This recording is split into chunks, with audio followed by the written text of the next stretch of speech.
Thank you all for joining us here today. My name's Jose Ruiz. I am the founder and co-music director of the Game Music Ensemble at UCLA.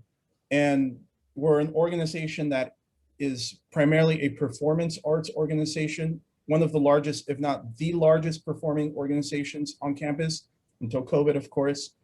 And our focus has been exclusively video game music. We focus primarily on the mission of spreading appreciation, adding relevance to video game music, be it performances in the concert hall, and ultimately doing events like this where we bring in composers, other industry professionals to talk a little bit about what it is behind the scenes, this industry that we're also passionate about.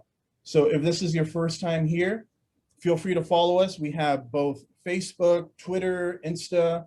We're on YouTube as well. A lot of our concerts are on there, including music that we've done by Austin as well.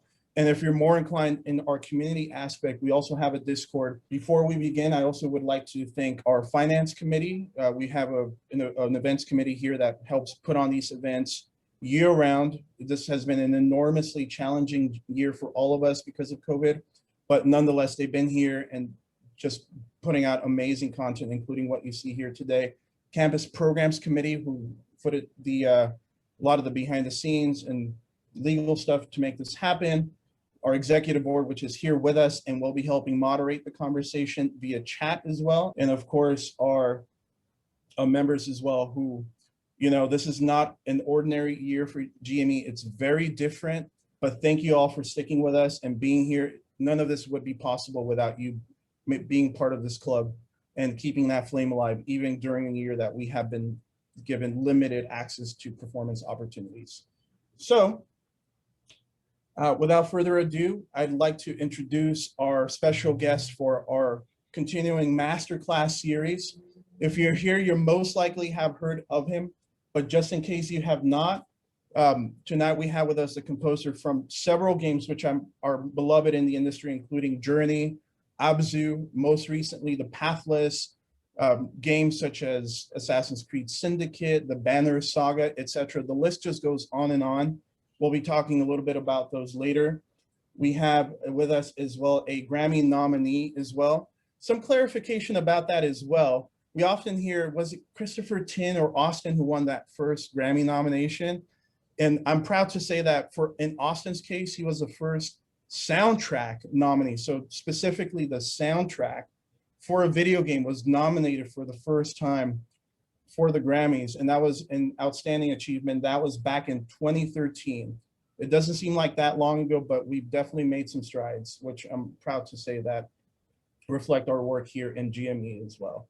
So I'd like to introduce you all to Austin Wintory. Thank you so much, Austin, for being here with us today. It's my pleasure. I'm that whole funny history with our pal Chris Tin is worth clarifying, only because a lot of folks kept giving me credit for things I didn't deserve credit for, not aware that he, this specific technicality, for anybody curious what you're alluding to, is that Chris, it's hard to imagine anyone on earth not being familiar at this point with the song that he wrote for the opening is Civ 4, ABZÜ. And that spin-off album he made called Calling All Dawns, where he basically, that piece was so popular, he thought, oh, I should make a whole album of this kind of orchestra plus various, folk vocal ensembles and ethnic music traditions sort of all fused together. It's a so-called world album that traveled all over the place, mixing various things with orchestra and whatnot in the spirit of ABZÜ, but then traveling onward from there to to Japan, to Europe, et cetera, et cetera. And he won 2 Grammys for that album, including Best Arrangement. It was a tech category, or a craft category rather, of Best Instrumental Arrangement Accompanying Vocals was the category he won for specifically ABZÜ, which, given that he originally wrote that for a game, it made it the first ever piece of Grammy-nominated video game music, and subsequently Grammy-winning video game music. The distinction was on the grounds that it was not being nominated as video game music; it was being nominated as an arrangement Right. on an album that was basically 99% non-video game music. But all credit to him. And the best part that a lot of folks don't know was that, you know, a year or two later, when the whole thing with Journey happened, I was literally in my car driving home from the studio one night when he texted me and he goes, "Hey, congrats." And I was like, "For what?"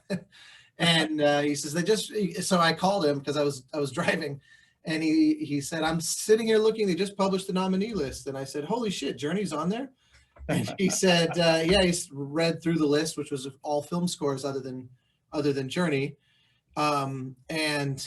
And then we both had this moment where he said, how funny that of all people to be calling me to tell me this right now, it would be him. It wasn't his intent. He assumed he was one of, you know, a wave of people all kind of simultaneously messaging, but he happened to be the first to spot it. And I just called him impulsively. So it was sort of a torch moment. He let me borrow his torch, as it were. I wouldn't call it even passing the torch. I happily hand it right back. But in any case, yeah, it was one of those funny little moments in an otherwise very surreal experience.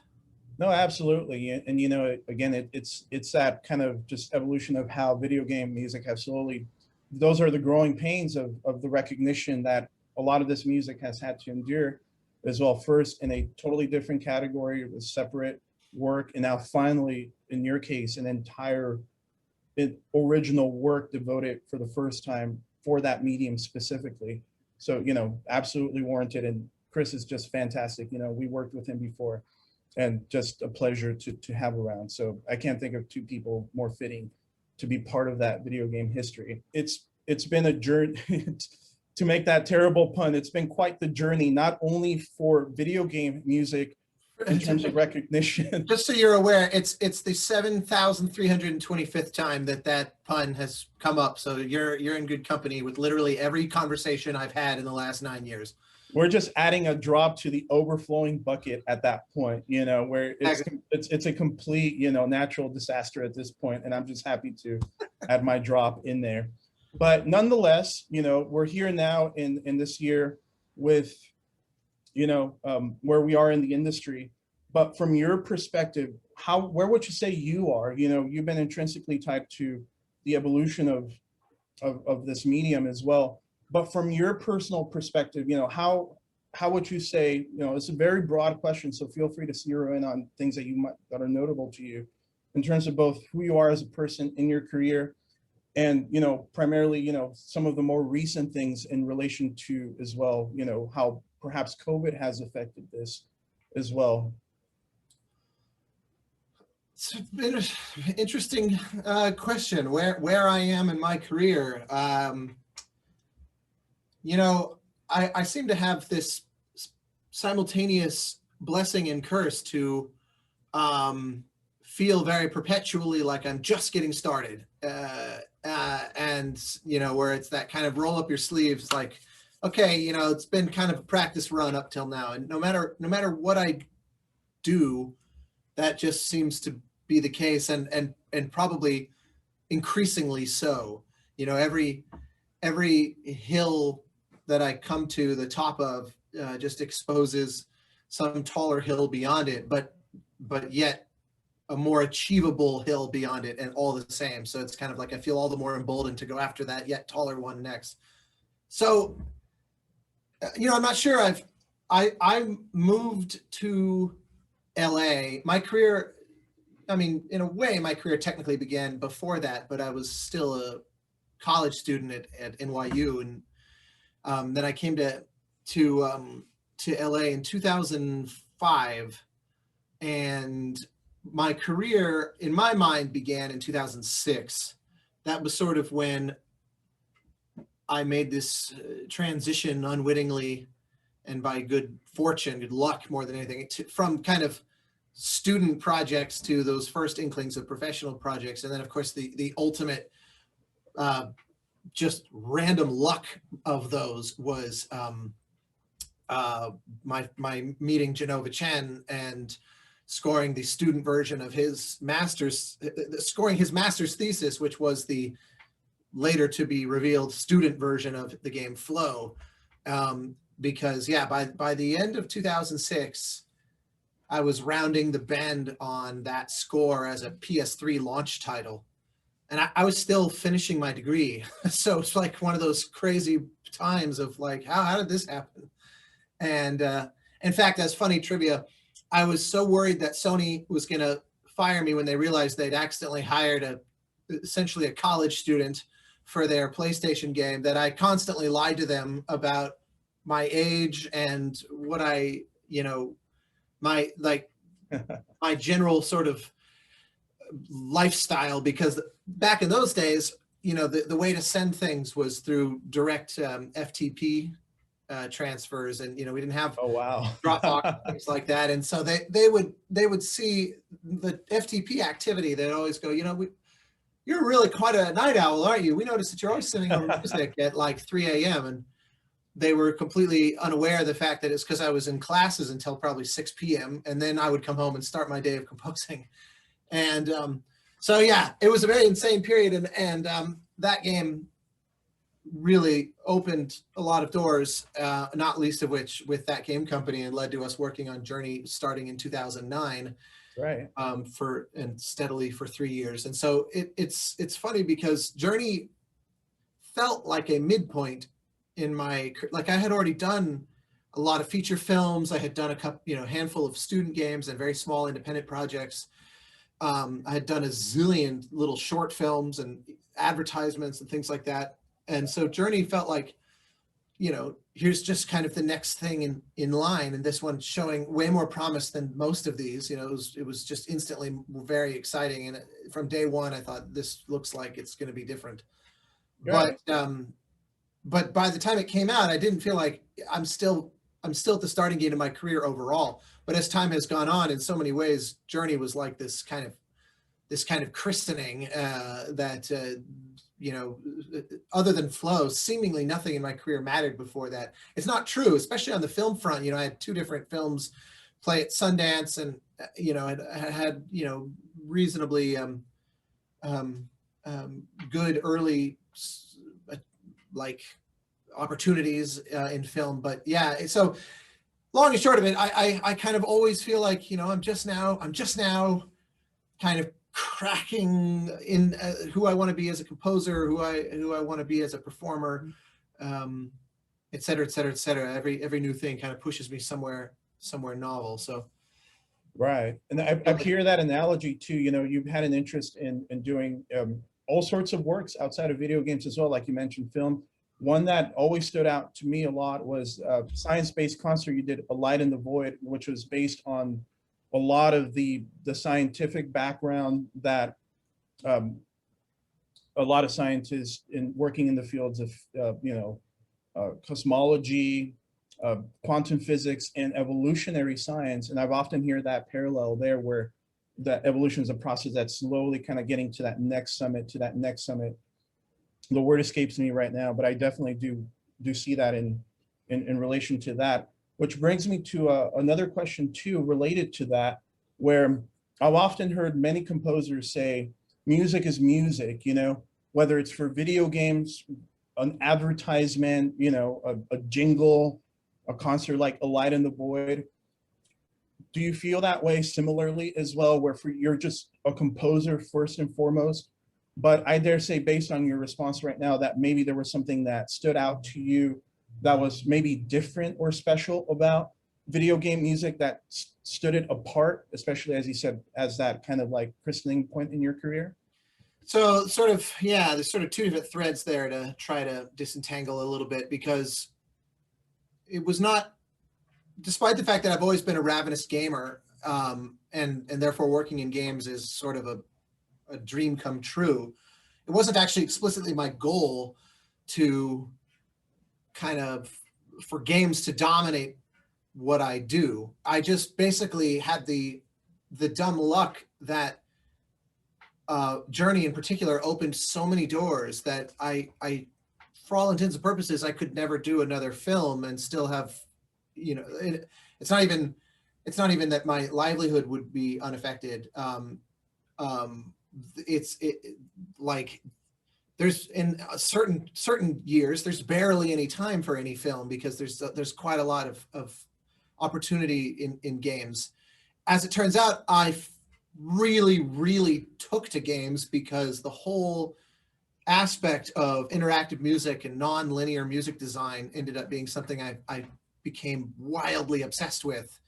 But I also do love the art of filmmaking. I love the art of film scoring. I love the depth that of storytelling that's possible there. So it's not better or worse or anything like that. I do think I am somehow well aligned mentally for games.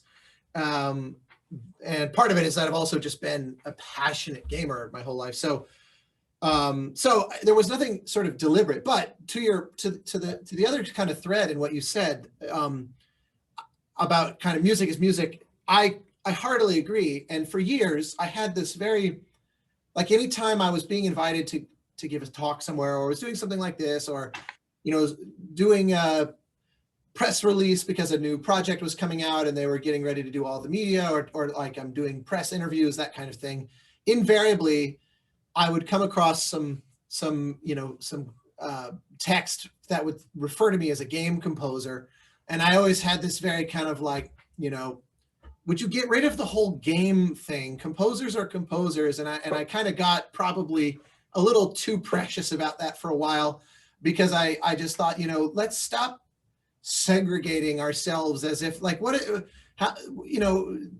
is game really the relevant part? What should if I write piano music, am I a piano composer today? Like, am I an E minor with sharp 11s composer today? Like at some point I just found it, as I thought about it, taking it to its logical absurdity, it struck me as a very silly thing. Plus there are almost no composers in the world that do just essentially one thing. I mean, even John Williams who is so overwhelmingly known for film and TV, has written like 20 concertos and a lot of chamber music, and so it thought it was very limiting. But funny enough, over the last few years, I don't feel nearly as strongly about that in a way, and in a sense, given my just overwhelming obsession with interactive music designs, I kind of bear the label game composer with a certain amount of pride, because I definitely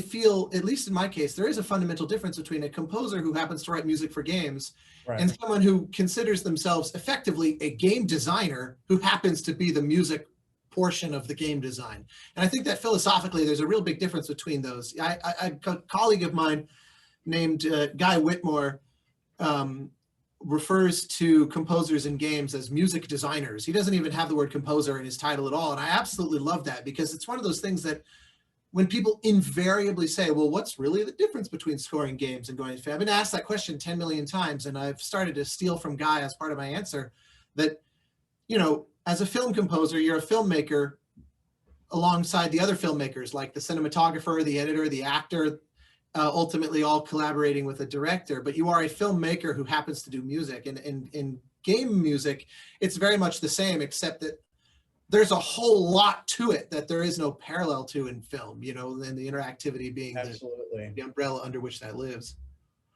No, absolutely. And I've heard a similar, call for that as well, where oftentimes people feel like this imposter syndrome, where like, am I really a game developer? I only do this little tiny part of a game, but absolutely, they contribute to the game. They are very well much invited and can consider themselves part of that industry. So, yeah, I mean, there are people who there are people who have a lot less total impact on a game than its composer, who wouldn't hesitate to refer to themselves as game developers.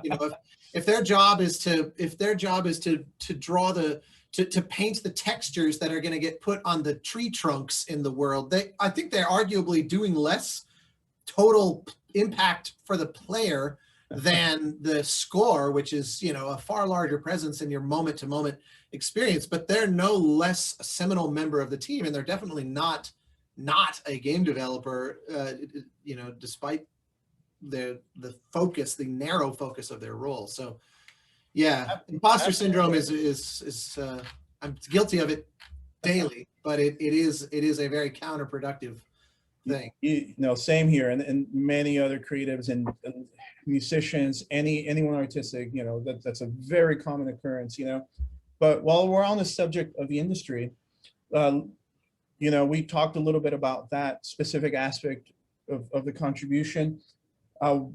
What has it been like working specifically in the video game industry? As I mentioned, it's been in vogue a little bit, talking about the culture of crunch, for example. In certain game studios, there have been different rumors going about conflicting stories or something. But from your perspective as a musician, and in particular a freelance musician, what has that experience been like? Any particular highlights? Or maybe now it's a great time to dispel some of those rumors based on your experience. Well, I think that there's a lot of nuance gets lost, especially, a lot of the kind of conversations you're describing get played out on Twitter, famously nuanced platform for really thoroughly interrogating intellectual questions. Yeah, exactly. Like if Carl Sagan were alive, he for sure would have just used Twitter instead of, public debate forums or writing books. God help us all. So I think especially the subject of crunch, I think a lot of people take a kind of posturing position of,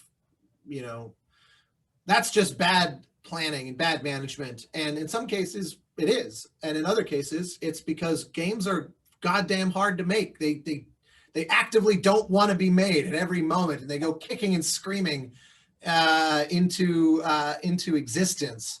And so I think that crunch sometimes is just a byproduct of the unforeseen challenges, and then you especially on really huge projects, you end up in this really complex dance of, well, how much money and time does it take to make this thing? How much can we delay? A good example of, in the case of Journey was principally made by like a dozen people. The size of the orchestra was like triple the rest of the team. It was one of those, it was a very small team.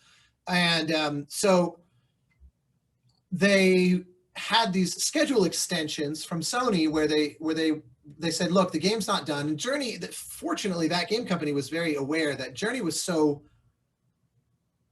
thin by its nature. There was no fluff. There's no fat to be trimmed from that game. In fact, they deliberately got rid of anything that you might think of that way, throughout the process, so that it was as close as possible to the video game equivalent of like a haiku. There aren't throwaway even syllables in a haiku, never mind words or sentences or pages. Whereas, a great novel has, broadly speaking, a certain amount of tolerance for fluff. And so Journey, they realized, because it's so lean, if there's anything in there that is, waste, it will basically kill the experience. And also, if the few things that, if our haiku, if those precious few syllables are not every one of them great, the game has nothing beyond that to offer. So it's either perfect or it's terrible. There's basically no middle ground. And they were all too aware of that. And so, come time to get ready to ship the game, playing it and going, I don't think it's quite ready. We need some more time. So Sony gave some more time, which of course increases the budget. And then at some point it was, Sony essentially said, well, look, we're not going to cancel you.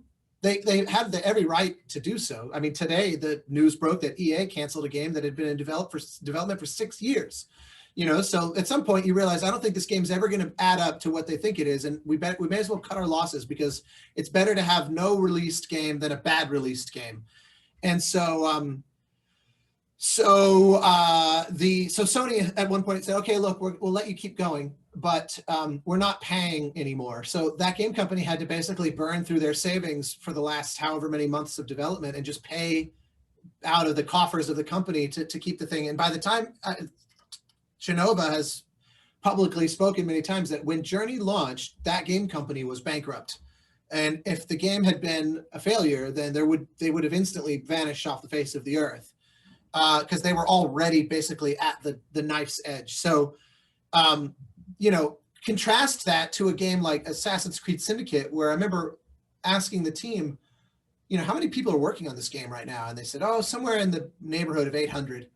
So like you do the math on even very modest salaries, and you're talking about millions and millions and millions of dollars per month to make that game. So every slight thing that makes it go longer is that many more units that have to be sold to even break even. So people get very high and mighty about how crunch is sort of this grave immorality. And I'm like, well, sometimes it's a choice between that and the company going underwater. Like do people want to buckle down this month and still have a job forever?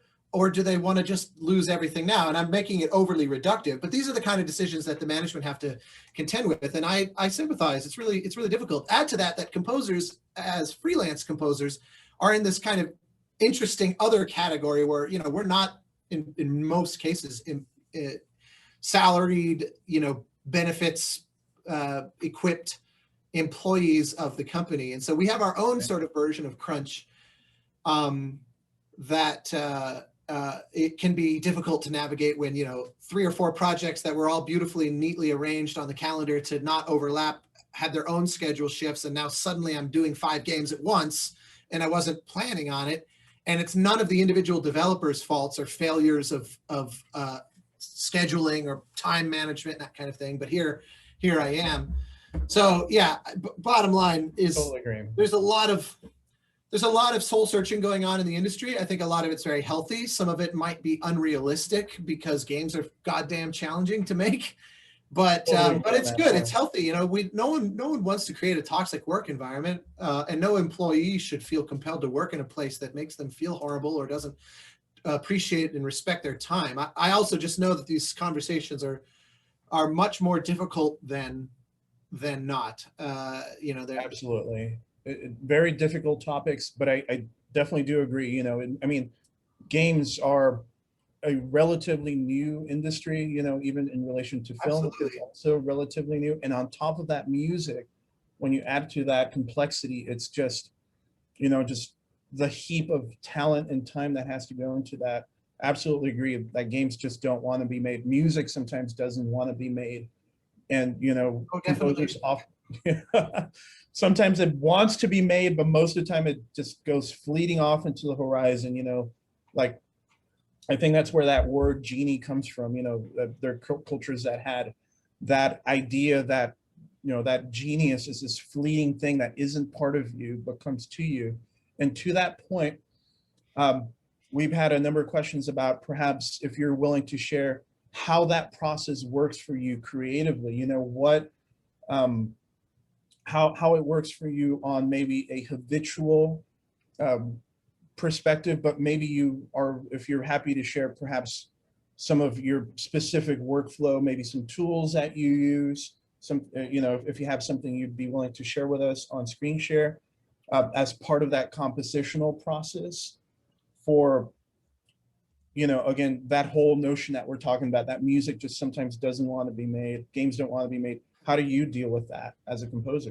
Well, this is one of the things where it's very lucky that games, generally speaking, have long production timelines, and there's a general trend, and God knows I advocate for this very hard every time I'm on a project, to bring on a composer as early as possible. And so, unlike film, where I've had to, turn around an hour of music in 2 weeks, and not here and there, like that's almost the norm. Games, Journey was an example where that score was all things told, around an hour of music, bearing in mind the asterisks of how do you count flexibly long non-linear music, but in very crude terms, it was around an hour of music that I had 3 years to write, which means in practical terms that I would write and then rewrite and rewrite and rewrite and throw things out. I gave myself all kinds of, time to experiment and fail and try things that are terrible, and then other things that are less terrible, and so that sort of thing was that makes the process very easy, and it's fun to do a film in the mix of that, in order to kind of, it's sort of like you're training for a marathon and you occasionally do a sprint, where you just use your body, use your mind and your creativity in a very different way. I also tend to find that my mind needs, because a variation in a way of your question is, how long does it take to write a score? I get that asked a lot of me by producers when they first hire me, okay, how long do you think you need? And I always think that question is very funny, because I'll basically say, I need however much time we have. If it's 3 years, I need 3 years. If we have till Sunday, I'll take till Sunday, and then I'll deliver you something. And so it's like a gas in a closed space, like in a jar, where it will always kind of evenly distribute and fill in its enclosed space. And if that space is the size of a stadium, it will eventually thin out to the size of the stadium, and it will conform to the shape of its container, no matter that container's size. So I find that I tend to really relish having that wide span of time, because I love having the opportunity to do things and throw them out and not have to sort of be right out of the gate. So the process, as a result, ends up entailing lots and lots of just, okay, here's a crude stab at an idea, like, is this remotely interesting or passable? And we put it in the game, which is probably at that time some kind of rough gray box or prototype that doesn't really resemble the game particularly yet, and put it in there and say, oh, okay, well, that's very interesting. One fun example of that, I remember on Journey, in the very opening of the game, there's sort of these initial areas that are effectively they're sort of disguised tutorials, and then there's a sort of hub that you later realize you can go to the other areas of the game. It's not presented as a hub initially, but it is sort of a hub in lieu of a save screen or something like that. And so the first sort of part of the game, the third area, that looks like what the poster looks like, where you've got the wide open landscape of sand dunes and that sort of thing. That area was one of those where I remember saying, this is the first time that it feels like a sandbox. And Jenova had this whole idea that the game should feel like each sort of chapter of the game should feel in a bit like a metaphor for the stages of our life. So this is the adolescent sort of teenage years where we feel invincible. We have next to no or zero broader awareness of the world that leads to kind of a cynicism. We're more optimistic and idealistic. In a way, it's probably more like being a 10 or 12-year-old. You're smart enough to have a conversation, but you're not smart enough to kind of get all jaded and bitter about everything. And so he wanted that part of the game to have that kind of youthful exuberance, and that's where you first encounter these creatures that will kind of play with you, and you can do your little chirps, and they'll chirp back. And on the soundtrack album, that area is called Threshold, for reference. And so I remember in my initial experiments, I just thought, well, let's just try a bunch of stuff. And so one of the first things I did was, I don't know if anyone here is familiar with groups like Stomp or the Blue Man Group, but I thought it might be interesting if it was sort of this percussion ensemble. And I don't know what made me think that. And so I wrote all this stuff where it was like a bunch of metallic clanging of just, and I remember Jenova hated that. He was like, this just, and the funny thing though, is his note was not, I don't like this because it's supposed to be young and playful and all that, which would have been a perfectly reasonable note. But he goes, when I hear percussion, I just picture a person playing percussion. I don't get immersed in the gameplay. It just like overrides my senses, and I just picture some dude standing there banging on stuff. and so you'll notice this very minimal percussion in that score in general, and it's kind of partially a byproduct of its fittingness, and partially because to him it was like this fourth wall breaking thing. Whereas, you know, a cello, he just hears a cello and gets transported by whatever emotions that she's playing. He doesn't sit there picturing a cellist. I thought that was very funny because I was like, I picture musicians at all times. That's partly why I write for them, is I think, oh, you know, like Tina Guo, the cellist that I worked with on Journey, work with on basically everything. Musician. I think, oh, it's not just that this would be a nice cello solo. It's like, I want to hear Tina's take on this line.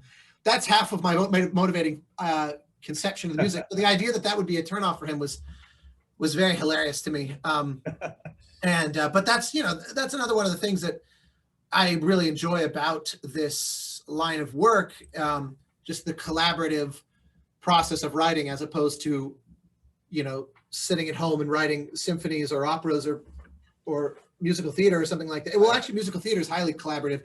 Those less collaborative forms of music are in a way less exciting to me, even though I have written a fair amount of concert music, because I love when I'm dragged places I wouldn't go on my own because of some very arbitrary desires or taste on the part of the collaborators. Like the idea of percussion having this very peculiar phenomenon for the game developer, resulting in a marginalization of percussion in the overall approach to the music. That's just an X factor. I can't invent whole cloth for myself out of nowhere. It would feel so random, but it's sort of a parameter that's imposed on it. And, you know, the great quote that I'm sure is misattributed to Stravinsky of, you know, from great constraints comes great creativity. I'm a big fan of that. I'm always looking to take things off the table, you know, like start of ABZÜ. Okay, you know, let's have, I like, you know, 7 harps is very appealing. I like a very top heavy choir, no baritones or basses, and start like doing things and then taking the rest off the table, you know, okay, no brass of any kind, no traditional orchestral percussion, and just sort of gradually removing options for myself, knowing, okay, I got to figure out how to solve my music and sort of dramaturgical problems without relying on tropes.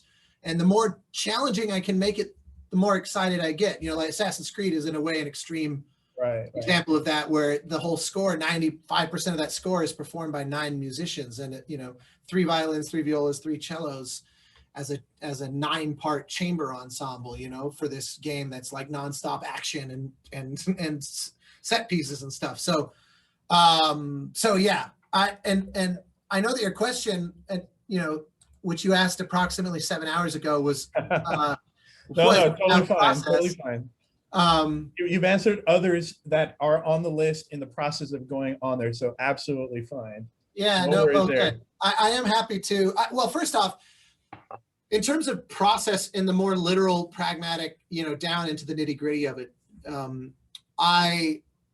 it's one thing to say, oh, you know, it's very iterative, but that doesn't necessarily mean anything. Like in many ways, all creativity is iterative. You know, very few, even Mozart, for all the mythology, I'm sure did not just compose complete Conductor scores. You know, I mean, I refuse to believe that. Random side note, years ago, I was in London and passing by the St. Pancras and the Royal British Library right there. And I went wandering in because I had a little downtime, and they lured me in with promise to look at the actual Magna Carta. But what was interesting is I had the way to it, I had to walk past a temporary display that was like 20 different composers' original handwritten manuscripts all side by side. And the thing that was so fascinating to me was that far and away the neatest handwriting of all of these composers was Ravel. And he seemed like a composer that the sort of general sensuousness of his music didn't seem like it would look like a freaking typeset engraved written by a robot, but it really did. I couldn't believe it. Here we go, you know, opposites there in one aspect of life and another. Yeah, no kidding. But yeah, so in terms of the literal nature of the process, I not to kind of promo my YouTube channel, but I put out a video a few weeks ago, or maybe a month and change, something like that. I don't remember when now, a while ago. At some point. Yeah, sometime in the last semi recent history. A video on my YouTube channel that's called How to Write 1 Minute of Music, that was sort of tracking a single 60-second fragment of music from the Pathless, from literally sitting at the piano, trying to come up with some little kernel, some motif, something that it can be built from, all the way through to it's now playable in the game, it's recorded, it's mixed, everything. And then I documented over the course of like 9 months every step of the way that 1 minute took. So I can deflect my question on sort of how the process works in a way to a 10-minute video on YouTube that offers a dive. That said, I did open one of my sequences, if we want to get into it, from Pathless, one of the boss totally, fight, yeah. Let's get that up on screen sharing, totally. And I can just kind of walk through. It's not the best example in many ways of what I do, because it's a kind of relatively linear sequence. Hold on, let me just change my Windows layout so that it's no worries. And in the meantime, I heard the collective cry of all the percussionists in our group in the chat, and also the collective cry of I think some of our brass players as well. But I'm sure it's not. Well, I mean, they had their moment on the Banner Saga, which completely abandoned all strings. So that was literally a score recorded with Jerry Junkin in the Dallas Wind Symphony at Meyerson Symphony Center in Dallas. So quite literally a concert band score. Share sound. There we go. Okay, so you see that? I see it. That looks like digital performer to me. It is indeed. Yep. Yeah. So inevitable which DAW do you use question. Here it is, everybody. It is digital performer, at least for this. Yep. Yeah. I always write in DP. You can see this is a fairly long, 300 and some odd, it's 12 minutes of music in this sequence. So I tend to always write in DP. I often will start by hand in some capacity or another, but it's often just little sketches or fragments of things, and then I move into DP. We almost always mix in Pro Tools, but then I export back out of Pro Tools back into DP, and I line up all of the mix sessions with my original writing for a bunch of different reasons, but mostly to do with the implementation and delivery of the score. Because like if you see here, all this here is all the various mix stem prelays and things like that, but absent, like you can see my strings are being bussed to 3 different mock-up stems. But obviously when we record the strings, we have like 50 channels of audio that comprise the strings in Pro Tools, and then, a single stereo pair for brass. But again, that's a whole separate recording session, everything. So this is already reducing everything quite a lot into submixes, and then it's reduced even further. And so these are the submixes that I'm using to create the content in the game. You can see each kind of individual cue is split into its own little chunk. And I told you this was a very sort of deceptive one, because it is pretty linear.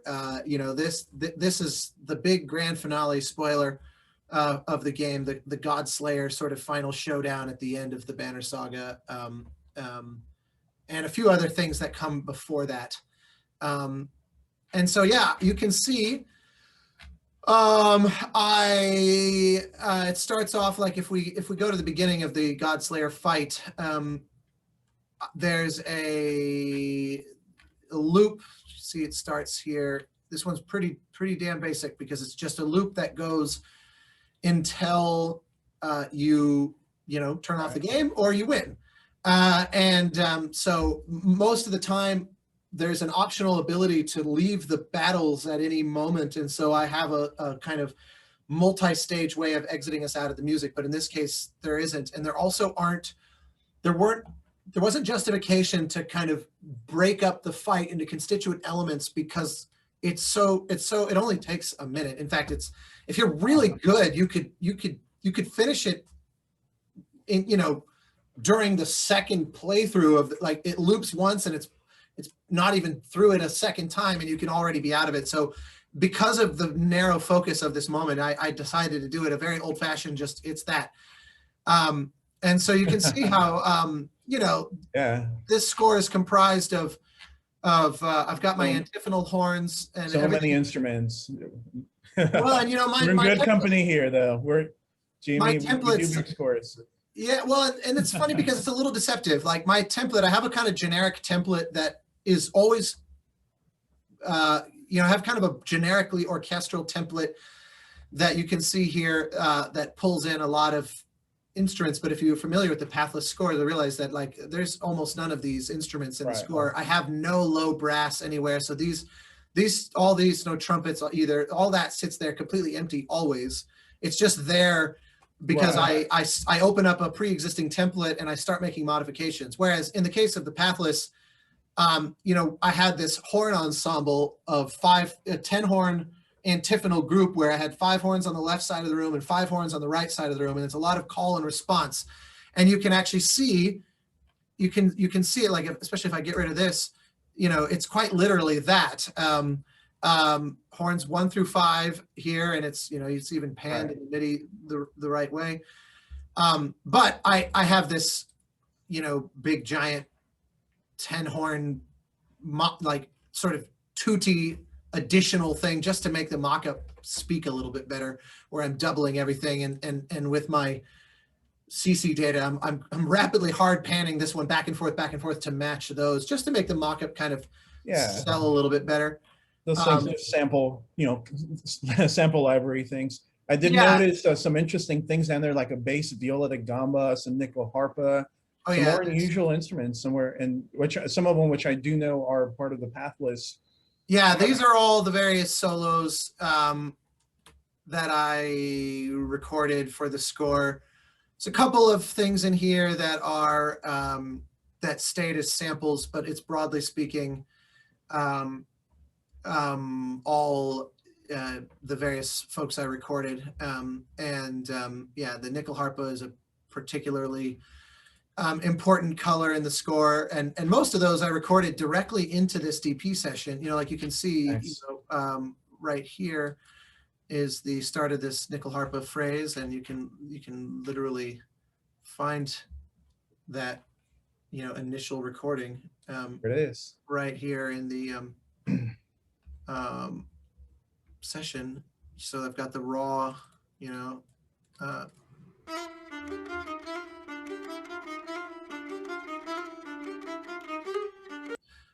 so yeah, very glamorous sounding on its own. Totally. So yeah, so I this all works, the same way it works for everybody. I create mock-ups for the developer. In that case, that's here. And so let me mute all this. So if you hear the mock-up, for example, on this bit here, let me drag in, you can see my piano roll. This, for some reason, I leave notes for my orchestrator to make things clear left and right. Susie, like you can see, it starts off where I'm performing a gliss in the strings. But obviously, I leave a note saying they're supposed to just evenly gliss. Boom, after grabbing that figure. But you can see how the MIDI ends up looking like a nightmare. And I just leave a little marker in DP for her that says, it's not supposed to, don't notate, don't attempt to transcribe this. I've made that mistake of assuming it was clear, and then like 20 hours of work go into writing these like 11th tuplets, and I'm like, oh, for God's sake, it was just literally just a line.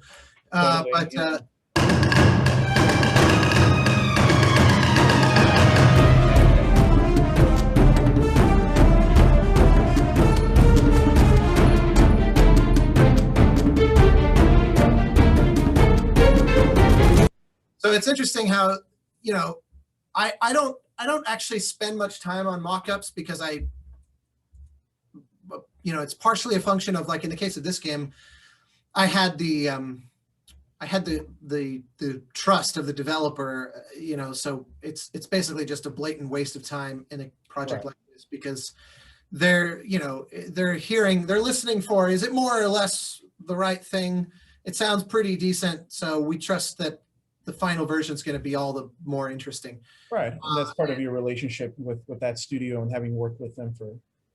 Yeah, exactly. Matt and I go all the way back to 2009. He was the art director on Journey, and then he was the creative director on ABZÜ, and now the creative director on the Pathless. So there's a certain understanding that a weak mock-up just means that there's little surprises forthcoming of enjoyable, fresh sounds. But I think the horns in particular are a good demonstration of that. Actually, here's an even better one, where, you know, here's you know, we've got this kind of meter shifty stuff going on, and then you'll see that it becomes very rhythmic in nature and less about this little da da da da da da yeah bop bop bop melodic figure, and you know, becomes a little bit something else right around here.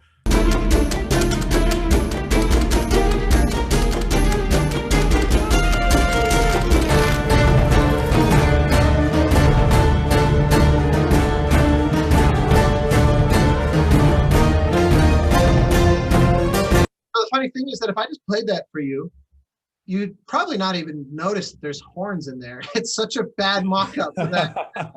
The horns, I'll have to EQ it, and, you know, just to get some listening in there, you know. they're very weak in the presence of it.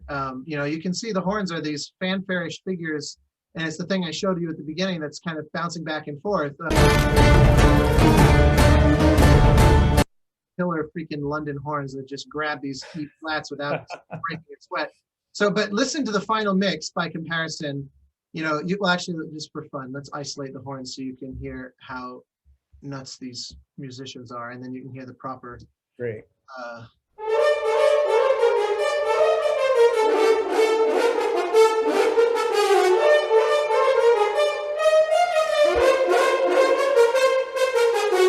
You know, it's just a Yeah, lot more the body. character is definitely there. And then in full context.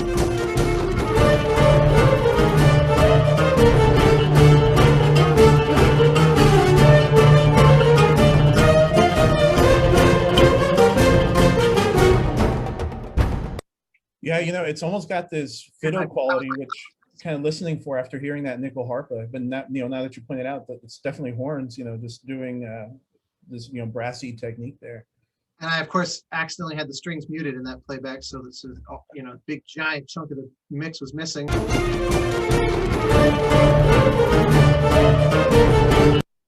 Demand strings be a rhythm section, which, you know, depending on the right for it, they don't love.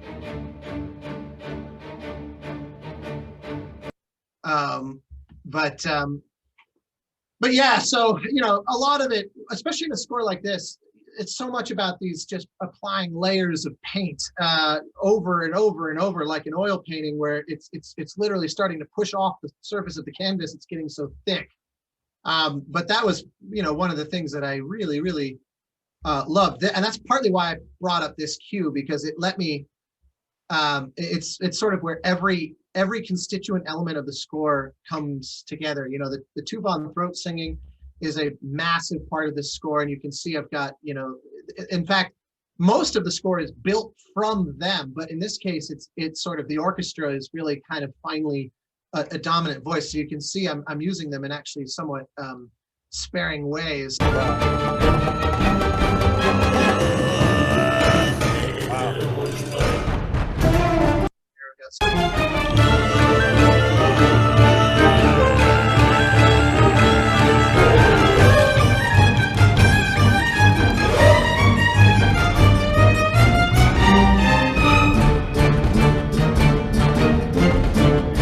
So yeah, it's this was also, if anybody here by chance happens to have noticed or followed, about a year and a half ago, when I was getting ready to release this game called Erica, and I did a contest online where I put the theme with no context online, and I said, you know, anybody who wants to do a variation on this theme, in any style, in anything, and I will go through and find, you know, the ones that sort of inspire me the most in one way or another. Or what they didn't realize, I was looking for somebody who just did something interesting that I didn't expect, whether with an interesting instrument or whatnot, because I was looking, I thought it'd be a fun way to incorporate new folks into this score, which was already ballooning into such this massive collage of soloists. And so one of the guys, sorry, what?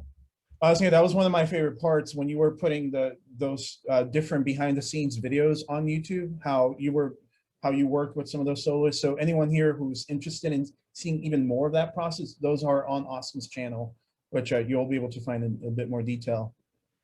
Yeah, exactly. This cue, you can hear two of the three people I ended up choosing. One of them is this guy Enoch from Spain, who did this fabulous guitar. And I don't really feature traditional acoustic guitar anywhere in the score until this moment where you hear him do it.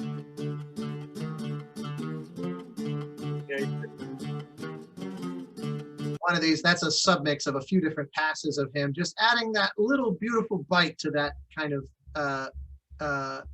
you know.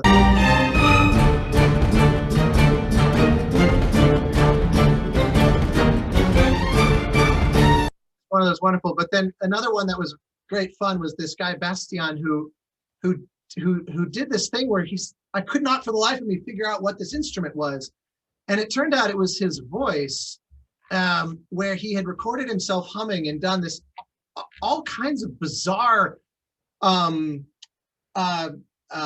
like effect processing and then very long, you know, kind of shimmer verb, and the result was just, it sounded very alien. It was kind of like the world's most bizarre bassoon or something. And so I started writing for this guy throughout the score in this odd vocal technique thing. That's wow. Literally a guy humming.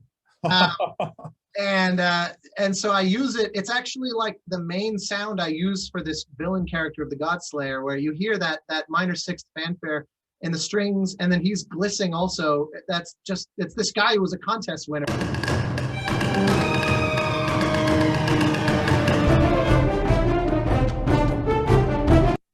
I never would have guessed that's just, you know, somebody who's literally the instrument as part of their vocal technique. It was amazing, freaking cool, and he just did it with a little Zoom recorder and a laptop. You know, it wasn't even anything, you know, time in a studio or anything like that.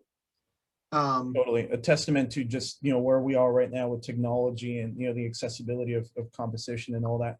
Yeah, exactly. You own one of these, you can do. This is basically exactly what he used, and it's amazing. So yeah, it's one of those, just as a lesson in creativity, you know, always try to find ways to solve your problems without appealing to, oh well, I just need more budget, you know, because there's just no excuse anymore. You can do anything. I mean, honestly, there probably never was any excuse, but nothing has to be orchestral. I'll play you another little snippet of this, and then we can obviously circle back to more of these questions. But this, this is, you know, after having a kind of interstitial moment inside this almost surreal kind of fantasy sequence, you return to the fight, and now, whereas before you could hear that it was, you know, it was very kind of, the odds were stacked against our hero, you know, these with the horns and everything. To me, this is not heroic. It's more, you know, defiant. My back is up against the wall, and I'm trying to just survive all this, you know.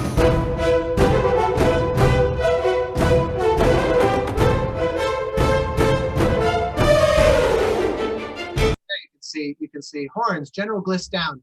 Was my note to the orchestrator. Here, finally, and the finale section of this, which is literally the last bit of gameplay before you beat the game. Now, you know, you've got your eagle pal back, and if you've never played the game or don't know what I'm talking about, then you just get to enjoy wondering what the hell that sentence means. But the second half of the fight, you are now sort of, it becomes a 2 against 1 fight instead of you know, 1 against 2, as it were. And so the idea is, okay, now it should be explicitly heroic. And it's the only part of the score where I really try to bring everything together, every soloist, every anomalous little instrument, everything. And it led to a really fun challenge. Like, how do I make sure that everybody gets their moment? And so things like this, what you're seeing here, you know, these sort of scherzo-y passages that are all just, you know, the various wind soloists, for example, all the bass clarinet, alto flute, recorder, and then there's the nickel harp and things. And so anyways, it's great fun.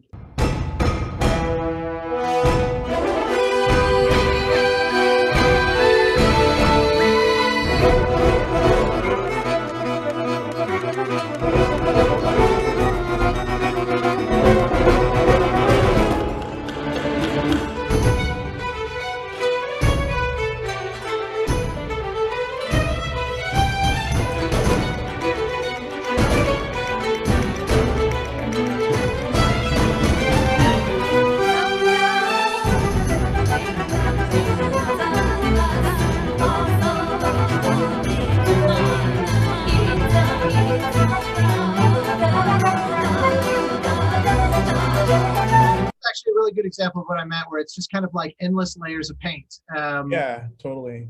Each constituent element is basically a finished piece on its own. You know, if I just isolate some of these soloists, get rid of an errant reverb plugin hovering for some reason.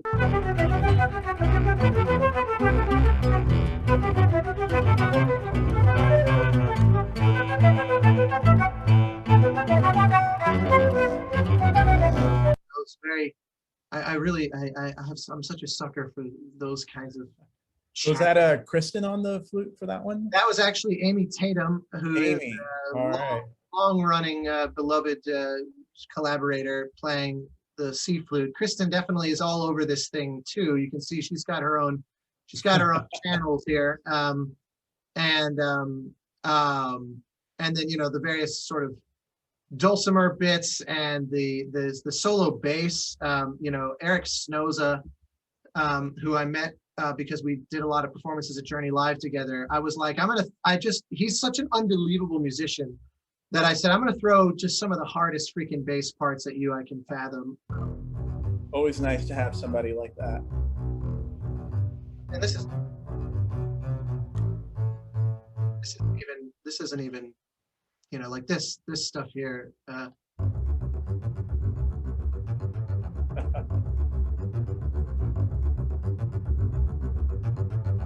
know, it's just like, let's just bring the thunder. The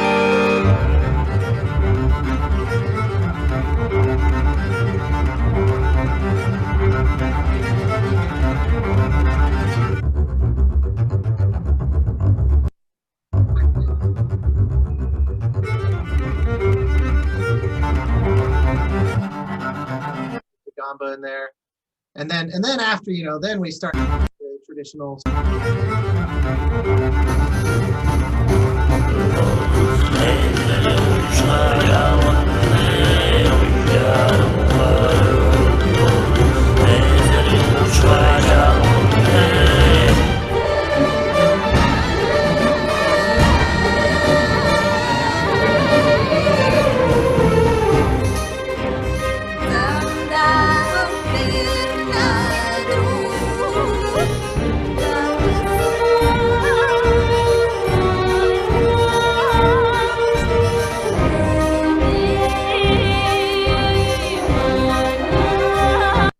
The idea, and so this is an example of, like, this piece was, I fussed with this thing for probably 4 months, you know, just constantly changing things and then deleting whole passages. And, you know, this game, I don't know what it is about my work with Giant Squid, because ABZÜ had the same thing. For every 5 minutes of music in ABZÜ, there's probably 45 minutes worth of material that I wrote and threw away.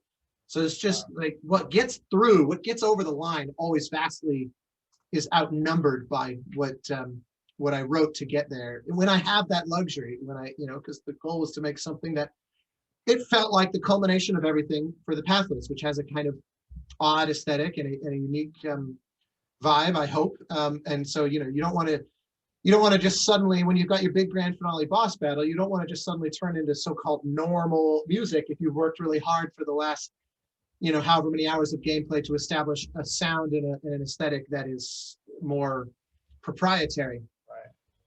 And especially, as you said, working with all these soloists, you know, who just added their unique voices. And that's something to be said about, you know, just the value that bringing on, if not a full orchestra, you know, specifically these just talented musicians, some of which I've heard before, some of which that I've known personally as well, and just bring their whole lives and talent and things that even none of us can even conceive, because they're so deep in some of these instruments that they just bring these scores to another dimension. I'm sure you would agree. Oh, yeah. And on a GME related note, as I mentioned before to some of you, but it just so happens as a side GME trivia that our former viola section leader is the nickel harpist on the soundtrack as well, Morgan O'Shaughnessy, who is just, you know, such a small world. And it just so happened that he's a UCLA alumni. He was involved with us, and he found his way onto the score, which I find incredibly, you know, almost it's like one of those just synchronicity moments where here he is, you know, on his own accord working, and again, fantastic musician, and found his way into something that I think really brings out his talents as we've seen them for ourselves. Yeah, and he's phenomenal, and there's a lot of eccentricities to that instrument, and so part of the writing for it was always to make sure to leave room for him to say, okay, you know, the way you've written it is all well and good, but I could actually do something, you know, that you might like better, that's slightly more idiomatic, or just slightly less challenging to kind of grab under the fingers, and so always leaving space for the musicians to have an imprint is a big part of my process as well. You know, so obviously if it's an orchestra that we're recording, you know, like these horn players, you know, our conversations, we recorded all that at Abbey Road. Same with the percussion ensemble stuff. That obviously we're having a lot of conversations in between takes about the nature of the articulation and the phrasing, and should we tongue this? Should that be all separate, et cetera, et cetera, et cetera? Is that a true fortissimo?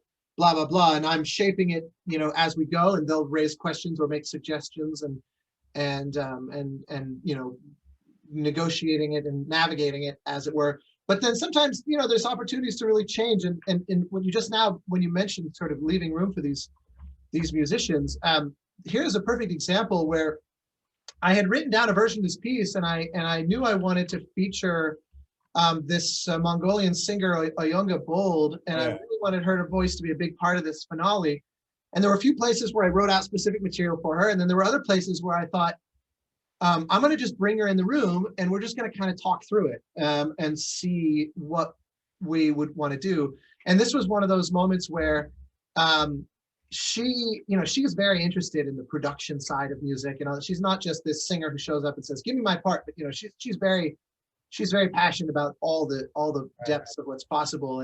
And so if you listen to, if I remove her voice, you know, it doesn't sound unfinished. You know,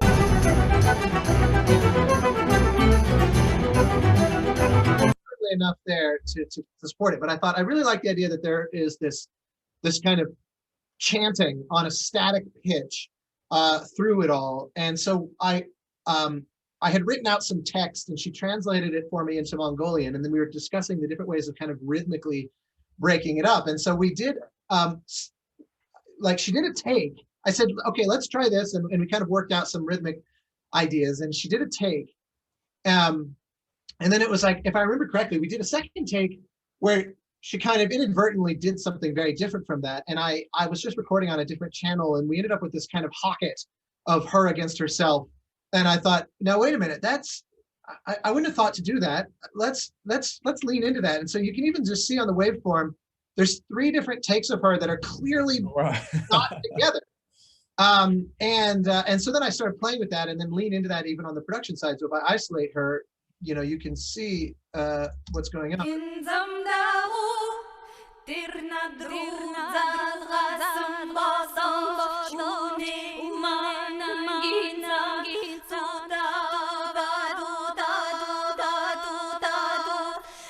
And then they unify. very, very deliberate. And that came from our conversation. It really ends up making a big difference in this one little moment, you know?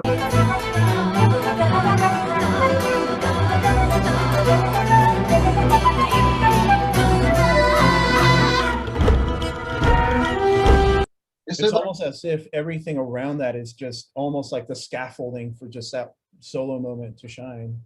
Yeah, it's a great term for it, and I would totally agree with that. And so yeah, those kinds of moments of finding ways to make the performers really an active part of it, and not just, you know, play this. I always relish that, because again, it's like I was saying before about this wonderful opportunity when collaborating with game directors or filmmakers or whomever, where they'll say something as arbitrary as, well, you know, percussion makes me think of percussionists. Like it just pushes you somewhere interesting. And for me, you know, music is a way to just experience the world.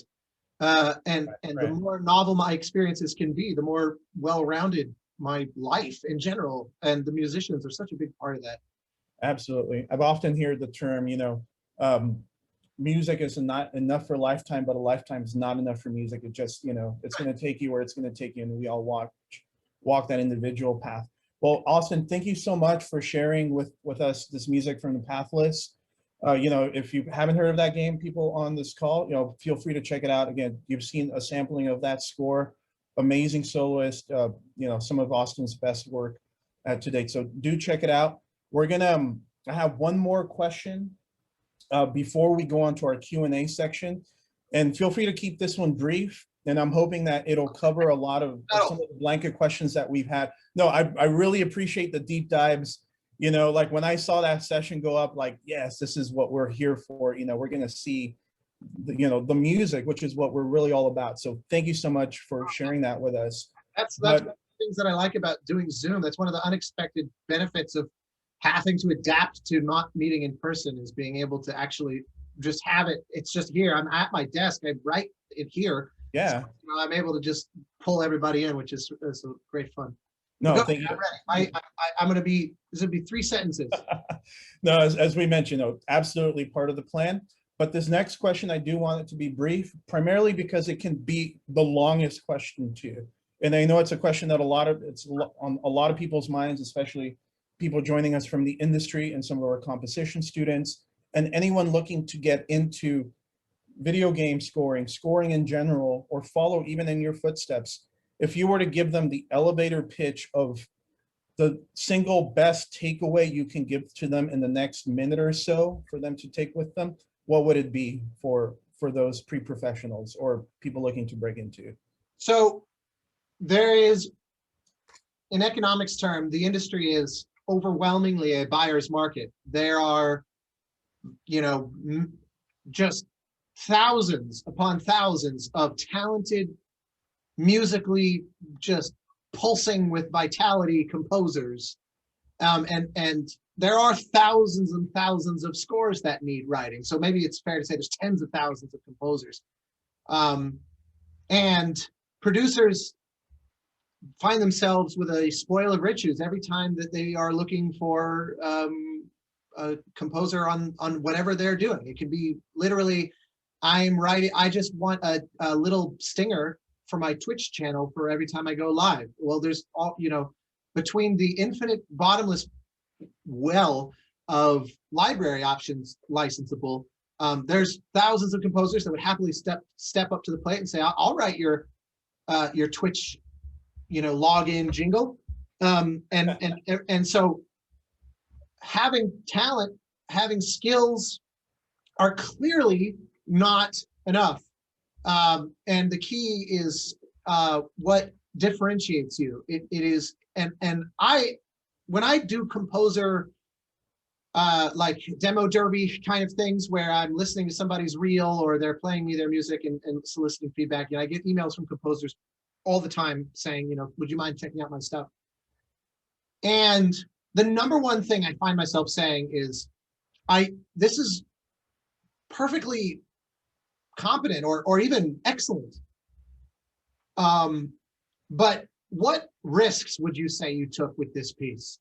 Because that's why it will end up standing out against thousands of others is if you do something that just feels like, wow, that I didn't see coming.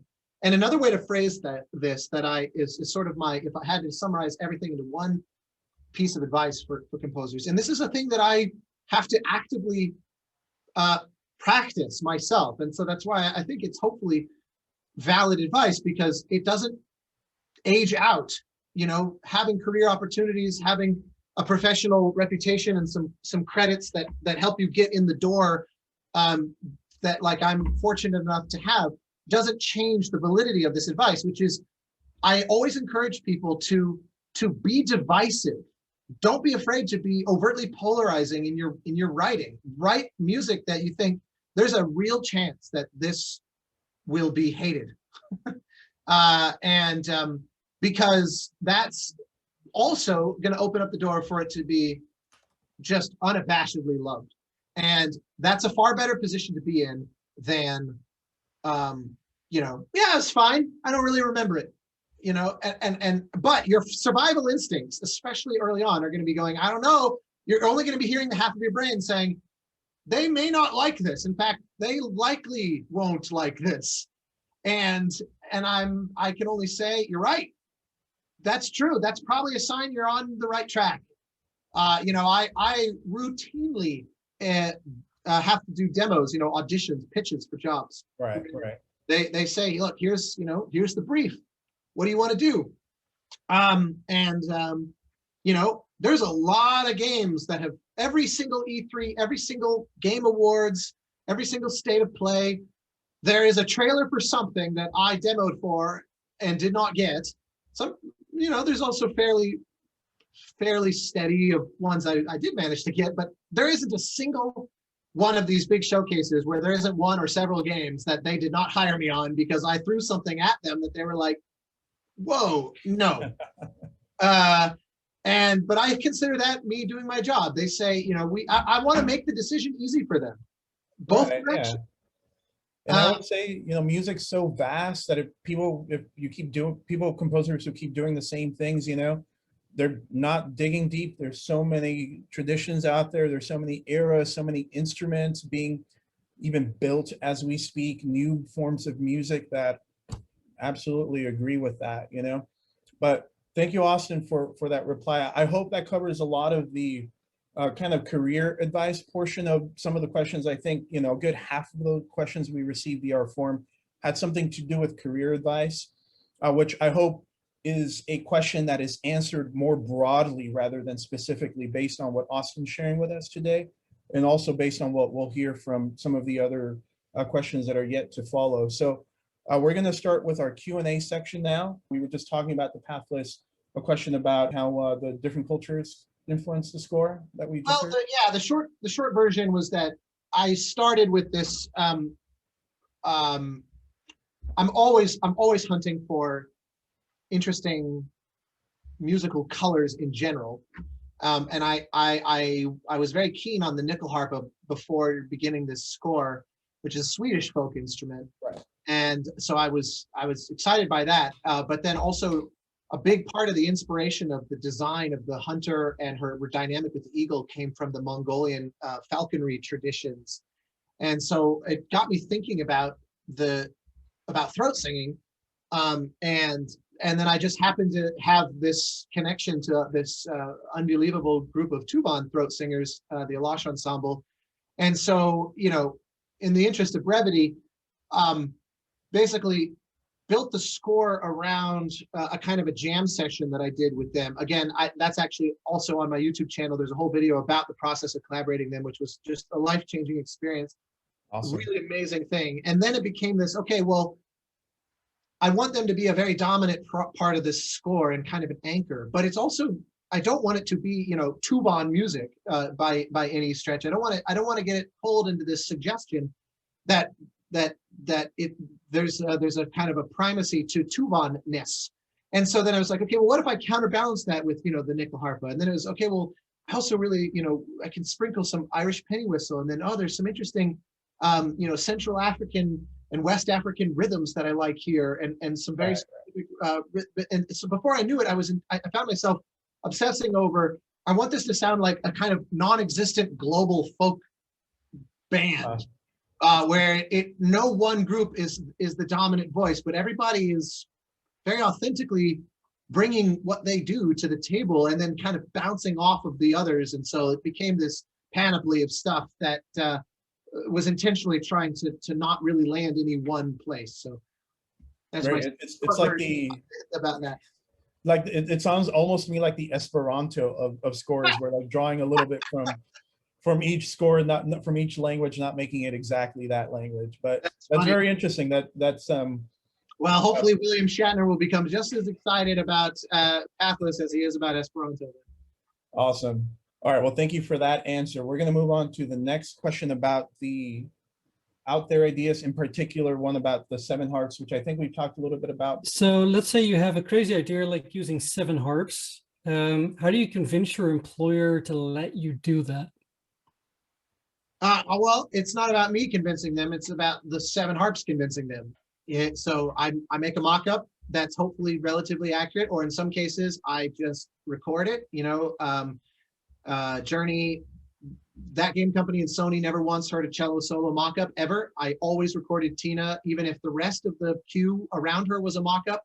Cello solos were always live because I thought a mock-up is gonna not just fall short, it's gonna actively deceive you into what it is, especially 2009, 2010 library options for cello solos. So in the case of the 7 harps, you know, I literally just that's actually relatively easy to mock up. I just had a couple of different, you know, Cine harp, Spitfire harp, few different instances of each, panned them exactly how they were going to be panned in my fantasy, and just mocked it up, and they were like, wow, that's cool. I didn't even tell them what it was. It was just like, here's the cue. Do you like the cue? I don't, you know, like if you go to an Italian restaurant and you order the bolognese, they don't go, how do you like the, you know, the freshness of the tomatoes and the sauce?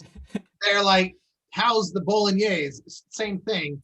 If they're hearing, if they're saying there's this element of it that feels weird, then maybe we find, oh, it turns out that they didn't like the harps, but they liked the music in this more abstract sense. It's find a different way to express that. But in the case of ABZû, you know, Matt's very encouraging of experimentation. He, as soon as I say, you know, he'll say, what is that? And goes, oh, I had this idea of if we tried 7 harps. It's like, ooh, that's cool.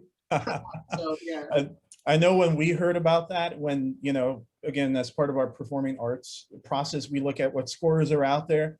And when I saw, is that, you know, I thought maybe it might be like Berlioz or one of the other composers who uses more than a couple of harps. Like, is that really 7 harps? The moment we saw it, we were just enamored with that. So again, we're all in good company here that, you know, sometimes that idea, like you said, the 7 harps sell themselves. So totally agree with that. So thanks again for that answer there. Here, I'm gonna, while you pull up the next one, I'll show you. Here's the literal conductor score. Like, here's the finale of ABZû. You can see harp 1, 2, 3, 4, 5, 6, 7 as our outsized middle portion of the orchestra with our winds and our strings below. So it is verbatim exactly that. Wow. Did the mock-up sound like you had it in mind for the real thing? Yeah, you know, harp is pretty forgiving. You know, the mock-ups actually weren't terrible. The challenges of was the choir mostly compared. Yeah, see all the staggered aleatoric stuff and etc. That, you know, it's actually very very specific. Oh, yeah, thank you for sharing that. You know, I'm always, you know, again, as a conductor myself, I'm always interested in seeing how it looks on the written page, because sometimes, you know, when we go through the arduous process of, especially for retro games, copying down from by ear, we most of the time get it right, but it's never until you actually see it in score form that, oh, so that's what they were trying to do, you know?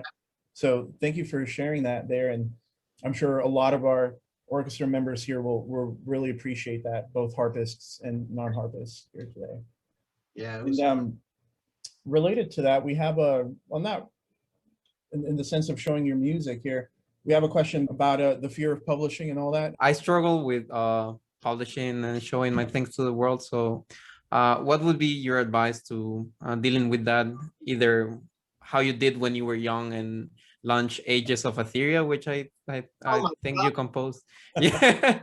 And how you do Ages of now with those things. Yeah. Jesus Christ, I was 16 when I wrote that. I don't know how you even know about that, but it should be illegal that you even know what that is. Pulling out the B-sides here. No, not even B. That's Or the like Z sides. the Garage Days tapes. Yeah.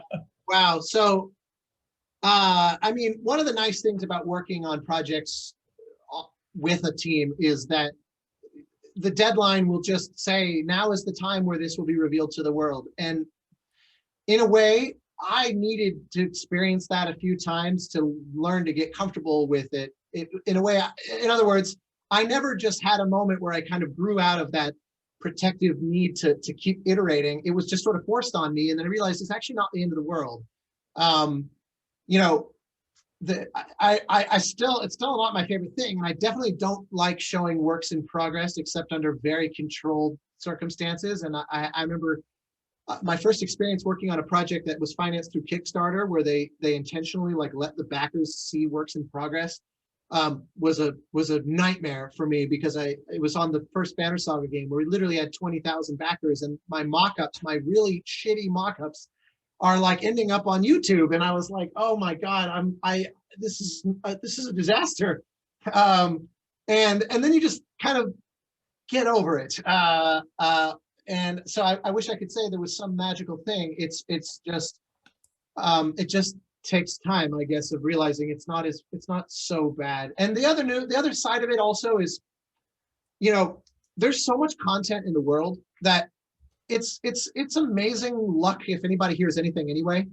So I mean, even like, there's probably a perception that I have this giant platform and everything I put out there is just devoured by a zillion people, and it's just not true. You know, Right. like it's, things have to catch on no matter who you are. I mean, I have friends, you know, that like, perfect example, forgive my sounding very LA and name dropping, but Troy Baker, the actor, is one of my closest friends, and he's a very talented musician. And he's made a few albums, and he and I have had conversations where he's like, if I go online and I put a YouTube video up and I talk about working with Neil Druckmann and playing Joel in The Last of Us, you know, there'll be like 500,000 hits like that. But he spends a year writing an album and pouring his soul into it, putting it onto it, and there's like 100 hits on YouTube. And this is a guy with hundreds of thousands of followers and like he'll get clocked on the street by people. And so it's like to be noticed under even seemingly optimized scenario is hard, no matter who you are. And so the bottom line is, you know, if you put out a thing that doesn't feel ready to go, the odds are overwhelmingly stacked that no one's going to notice it. It's not going to do any harm anyway. Yeah, just put it out there. You know, you wouldn't believe how many people I ran into, you know, non-music people that I'll talk about, say, like Saving Private Ryan or even Star Wars, and oh, like, I just love this John Williams score. John who? Like, and some people are just completely detached from the music world, and it's just, you know, sounds for them. But I think we're all in good company right here, that, you know, a good chance of people who are devouring everything you put out are probably on this call right here. But it is a bit of an echo chamber in that sense, where, or not echo chamber, I'm sorry, kind of like a bubble where we're seeing that in the immediate effects, but at the world at large, definitely is a totally different whole wild world out there. Okay, sorry.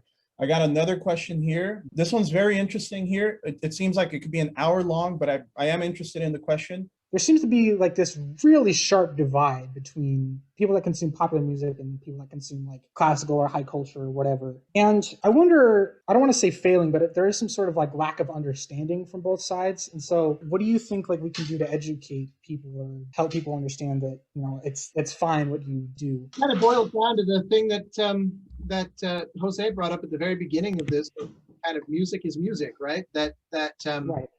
I think it's funny, if you follow me on Twitter, quite literally one of the single most recent things I did was retweet somebody who said, you know, the exact line is, every experimental musician should try writing a pop song at least once. You know, it's the dismissiveness with which, especially very ardently classically trained musicians would look at, you know, the Taylor Swifts of the world, as if they're somehow not contributors to culture, I think is dubious, because I agree.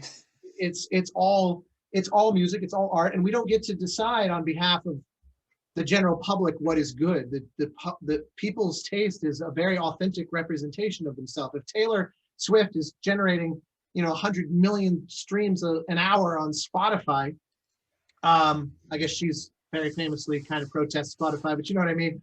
She's back on Spotify now. Last I checked. All right, I can't. But point being, like, that's, people don't do that as a to posture, to look smart. They do it because they genuinely like it. That's why I always thought the idea of when people say, like, what's your guilty pleasure favorite song, is a fascinating, the presupposition baked into the framing of the question is that there is something wrong with your taste if you like X. And one of the things that I think is absolutely amazing about the 21st century, and you see it reflected in the eclecticism of composers in general, is that people have increasingly diverse musical taste, and that's being reflected in the music creators as well. That's awesome. One of the most towering figures on our musical landscape today is a composer who is simultaneously one of the top composers in the world of film and TV, now both an Emmy and Oscar winner and Grammy winner, but is also one of the top hip hop producers on the planet, which is Ludwig Göransson. And so it's like, to me, we're just past that stage, I think, of this delineation, and there might be holdovers, but people listen to everything, and they do more and more, and I think, and composers like doing more and more, they're Totally. And that's always been true. I think it was Morton Subotnick. Hell yeah, great dude. I think it was Morton Subotnick, where somebody said, what's your favorite kind of music? And he says, late at night, I sit at the piano and I play Broadway show tunes. It was like, couldn't be further from the music he wrote. So we've been in that world for ever. No, totally agreeing. And nowadays, it's, I think I'm definitely young enough that I don't remember too much of how different genres would affect kind of like the culture at large. I was definitely not alive in the 60s when you had that cultural thread going on. But now we can consume any media we want from any era. It's just so accessible. I have a related question that I'm also very interested in about the compositions that haven't happened. What's a style of game that you haven't composed for yet that you would really like to, that you'd like jump at the opportunity to compose for? It's funny, my answer to this hopefully doesn't sound too pretentious or like I'm trying to dodge your question, but I've been lucky that a lot of the games that my reputation rests on are kind of genre defying, and that I discovered from that a great passion for that. So my truest answer would be, the games that most excite me are the ones that I won't see them coming or have any ability to predict their existence until they are shown to me. Which was the case with Journey, was the ultimate quintessential example of that. Jenova first told me about the game, there wasn't even concept art yet. And he said, I want to make a game that kind of lets the player play through the stages of Joseph Campbell's hero's journey archetypes, but in the context of a very lonesome single player experience that is broken by a very cathartic multiplayer experience. And in 2009, it was like, I don't know what the fuck you're talking about. That doesn't sound possible. I mean, it was just one of the most, I said to him, I've been a gamer since my earliest memories.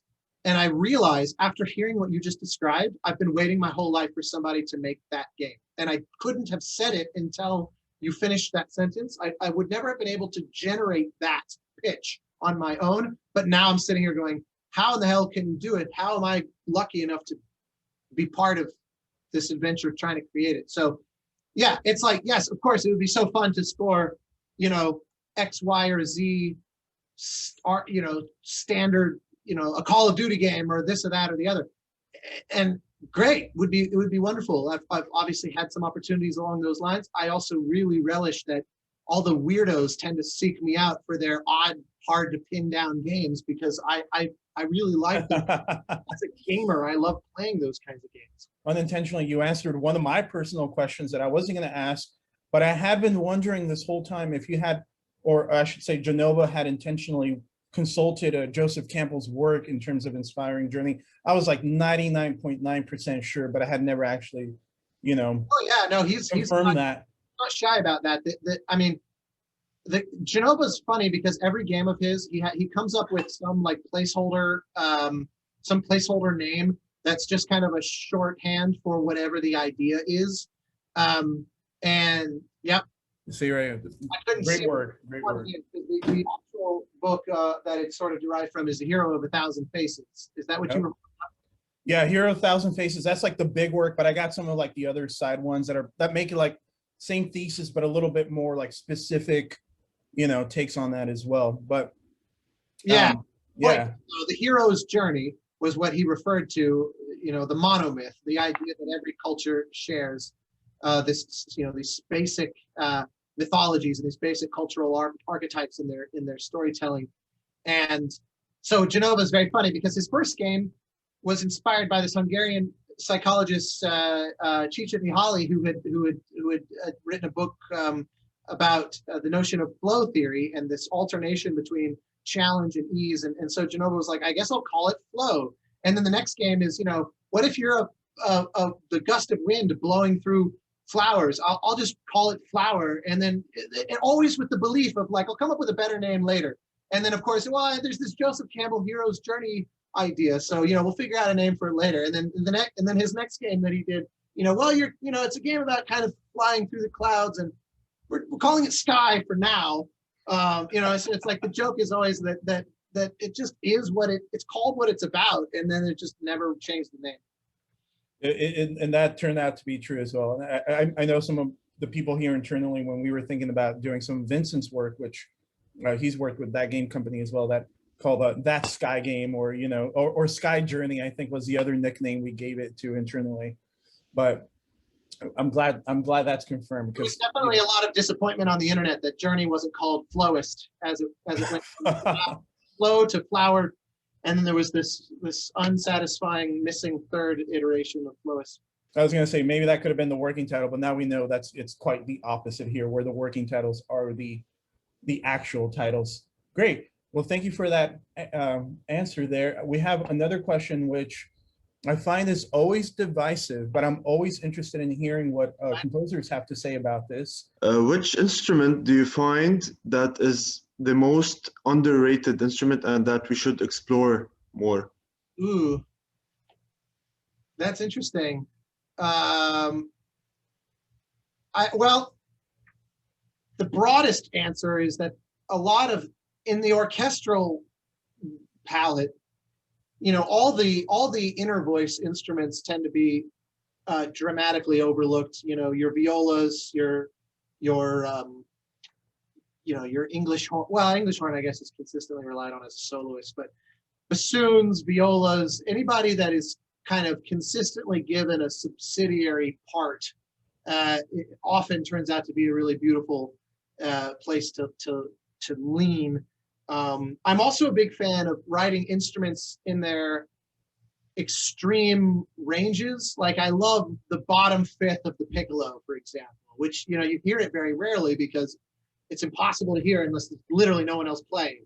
And so anything like that starts to become of passion for me. I love, you know, the bottom octave on the G string of the violins, and then in contrast, the upper scorching range of the cello, and like you heard on Pathless, you know, bass as a solo instrument, as a lyrical instrument. So that's just within the orchestral palette, you know. And then there's others where, you know, there's a lot of instruments that are used, they have kind of like their cliche role, and I'm always saying, well, I wonder if they can be used in, you know, more interesting ways that are consistently ignored. You know, like everybody thinks of duduk, for example, as like, oh, it's this very lyrical soloist, you know, big vibrato and all that. I'm like, well, why not? What about a rhythmic duduk part? You know, like you would think of like a jazz flute player, like very slap tongued and stuff. Like, why don't we do that? You know, that sort of thing. And as the harps also typify, it's not exactly your question, but I'm also a fan of trying to, I always ask myself, like, I love this instrument. What would 50 of them sound like together? I do that kind of thing a lot. You know, like obviously, you know, Pathless, we've got, you know, the 10 horns and there's lots of percussion ensemble stuff in there. It was like, you know, 4 tassa, you know, 4 bass drums, the you know, the 7 harps.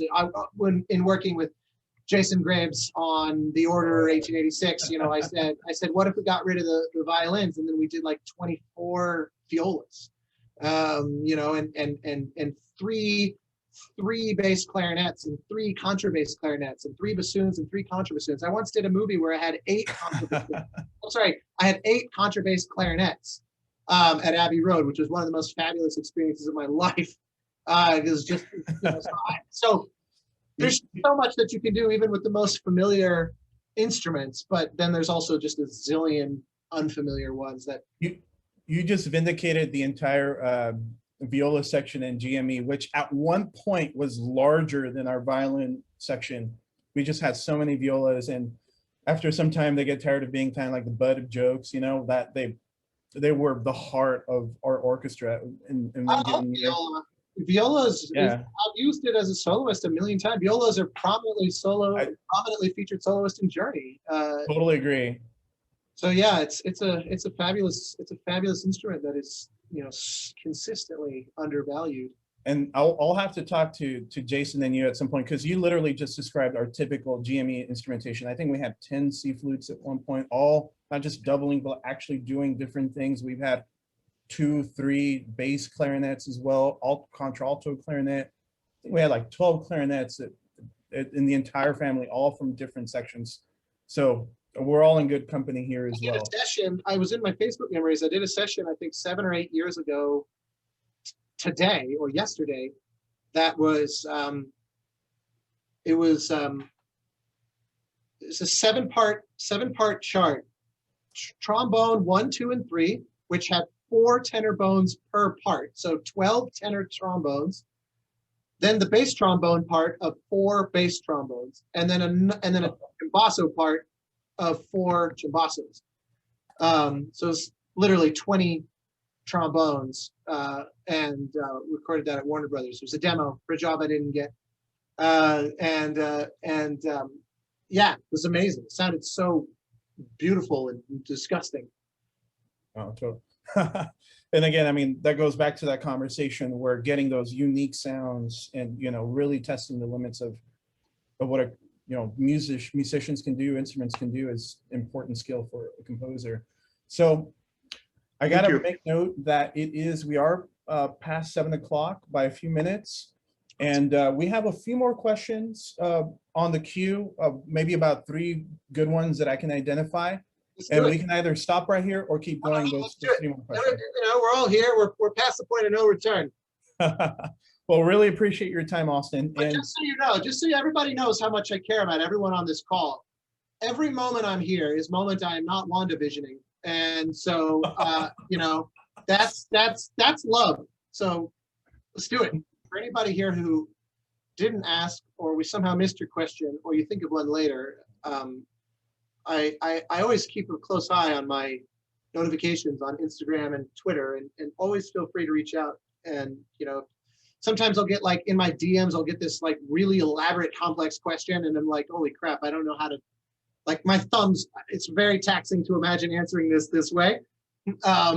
But I do my best, because I like to, if I can be of help, I would rather be than not. So don't, if we miss it, yeah, always feel free to stay in touch, especially, you know, the composers in the group who have, you know, professional. I'm always happy to answer anything, but especially career kind of stuff. You know, it's important to me for kind of karma reasons that you feel like there's someone that can ask these questions to, because I know that feeling. Question about being a band composer in college? So my question was, because I'm interested in both composing for an educational perspective for like high school and middle school, but also I've always been interested in the video game side of things, but I really don't know how to transfer a lot of my educational composition skills to the video game or media music setting. It seems very different, and I was wondering if you had any tips or kind of ideas or ways that you can transfer some of those skills in a more like broad sense into writing for a more set type of music. Yeah, the reason I like this question, I think a lot of us here, especially in an academic environment, are looking, we exist in that academic bubble. And oftentimes that transition into professional media composition isn't really taught, and that would be something along the lines of that question that'd be interesting in hearing. Yeah, this is one where my answer or my reaction, I should say, is kind of hypothetical because, and I hate to let you down, but because I didn't make that pivot. So I can't really speak to your starting position in the realm of writing music for, high school bands and that sort of thing. I commend you for that. That's one of those that I've every now and again, I'm offered a commission along those lines. And I so often find myself like writing. And then at some point I go, this is entirely too difficult for the constraints of the scenario. And I relish, like I was saying before about the constraints being a powerful thing. I relish the idea of, okay, who says, like, what if it's for first graders? Can you write a compelling piece of music that relies entirely on the, 0 subdivisions of a quarter note pulse and, never more than 2-part writing? It's not even, harmonically, there's no harmonic potential beyond what you can get out of 2 notes. It's like, I actually find myself thrilled at the prospect of that challenge, saying, okay, let's see. Because I tell myself, somewhere on the planet, there's a brilliant composer that will write an incredible piece of music under these conditions. And so there's nothing that's preventing me from doing it other than a failure of imagination. Someone somewhere can, and probably has. And so I think, in a sense, it doesn't strike me as different from what I'm already doing. It's just saying, well, okay, what are the parameters that I have to operate in, and how do I try to get out of them? If it's literally about the pragmatics of how do I write for this medium versus this other medium, all I can say is I did not know how to score games until I started scoring games. And there is no, even though nowadays there are actual classes on that kind of thing, you will never learn anything like you will by just convincing somebody that you know how to do it, whether you feel you do or not, and then just figuring it out when the heat is on. I constantly make promises that I think, well, I'm pretty sure I can do that. I remember Light in the Void was the ultimate example where, we pitched this giant thing on Kickstarter, raised all this money, and, had the Colorado Symphony lined up, ready to perform it. We got all these world-class scientists ready to come in, and the idea was going to be writing giant 80-piece orchestra, lush accompaniments to what are effectively TED Talks about science, being led by some of the top scientists on the planet. And my creative co-creator on it, Tony, he and I, we referred to it as the Hiller, I'm blanking on the other guy's name, the Hiller Rosenbaum or whatever conjecture, referring to that scene in Independence Day where they go, okay, here's the plan. We're going to take this 60-year-old crashed spaceship. We're going to fly it up to which we've never flown. We're going to fly it up to the mothership. We're going to plant a computer virus that's going to disable the shield. We're going to plant a nuke, blow up the ship, and come home. And everyone goes, okay, cool. And then when they leave, the two of them are standing there, and he goes, do you think you can actually do any of that shit that you just said? Can you do any of the shit that you just said? And it's like, well, I guess we better. And I was like, that scene is basically my career. It is. I have led my whole life saying, oh, it's amazing. We're going to have 7 harps. And we're going to have choir, and that's like, then the door closes and I go, oh, fuck, I have to do that, don't I? It wasn't just a fun meeting. And so no one taught me any of that. You just do it. And sometimes you're like, this isn't going to work. And so I got to alternate solutions. I recently re-saw that movie during quarantine. It's one of the first movies I rewatched. Like, I saw this as a kid. It's on TV. Let me watch it again. I had that same impression from that scene. It's like, how do you go into outer space without, you know, like with that attitude? But I think it's a great lesson. So thank you for that answer.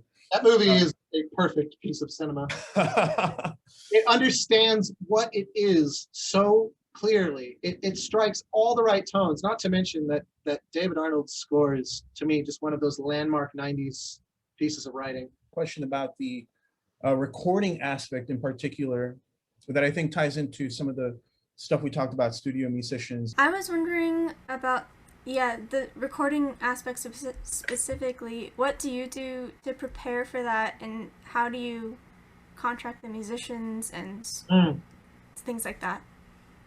So as you can imagine, it's a great question because it's a complicated one. As you can imagine, every project is wildly different based on what needs to be recorded. So the Pathless is probably the most extreme because there's just so many individual soloists. So part of it is that I have this very kind of Germanic, anal type A personality where I keep spreadsheets and I have other spreadsheets tracking my spreadsheets, and I've notebooks that reference what spreadsheets track the other spread, and in Google Docs. And so I tend to be very organized in my data collection process. And what that means is that, I'll write a piece of music, in the case of like contracting musicians. Okay, let's look at one aspect of the Pathless, is say the horn ensemble I mentioned. Well, I knew that the writing was going to be generally really difficult. And I thought, I only want to use the horns in these few places where they're going to come in and they're just going to absolutely make a statement, which means that if you take it, so maybe it's a 10-minute section of gameplay where the horns show up for 20 seconds, but when they're there, they're the star of the show. They're making a big statement in that moment. Well, what that means is, okay, for the horn players, they're going to be doing a succession of cues that are basically all maximally demanding. And so you have to take into account, okay, well, their lips, their embouchures can only sustain that amount of energy for so long before we have to take a break. So realistically, how much music can I record with them per hour? If it was a wide swath of like lyrical, simple, very, very undemanding music, and then occasional demanding music, you could get, especially with London horn players, 7, 8, 9 minutes of music per hour without too much of a sweat, because there's just such absolutely spectacular sight readers. But I knew that would be overreaching here, and that if I wrote that much music, that we'd probably end up in overtime, because I'd be overestimating their exhaustion based on how difficult these parts were. So I was like, okay, I'm going to be more conservative and call it at 5 minutes.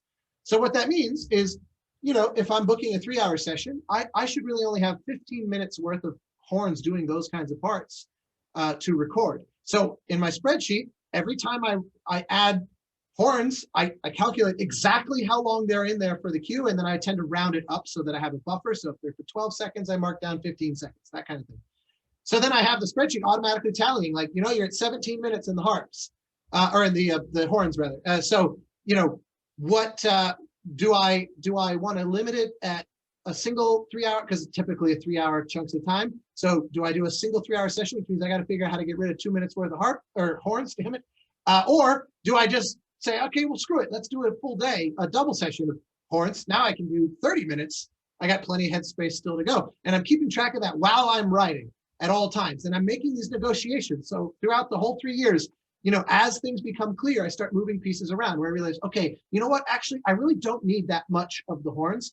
And so I'm going to find ways to get rid of them, any luxury moments where I don't need them, or maybe if there's a moment that I can potentially steal this section of it and just reuse it over here and copy paste. I do that almost never, but maybe once or twice there's a spot where I can figure out a way to kind of music edit a second use in order to save some of that time, because I actually want to invest more time in these other musicians or what. And so I'm just keeping all these numbers added together as I go, so that I can just have as the score becomes this moving target with more and more knowns and less unknowns.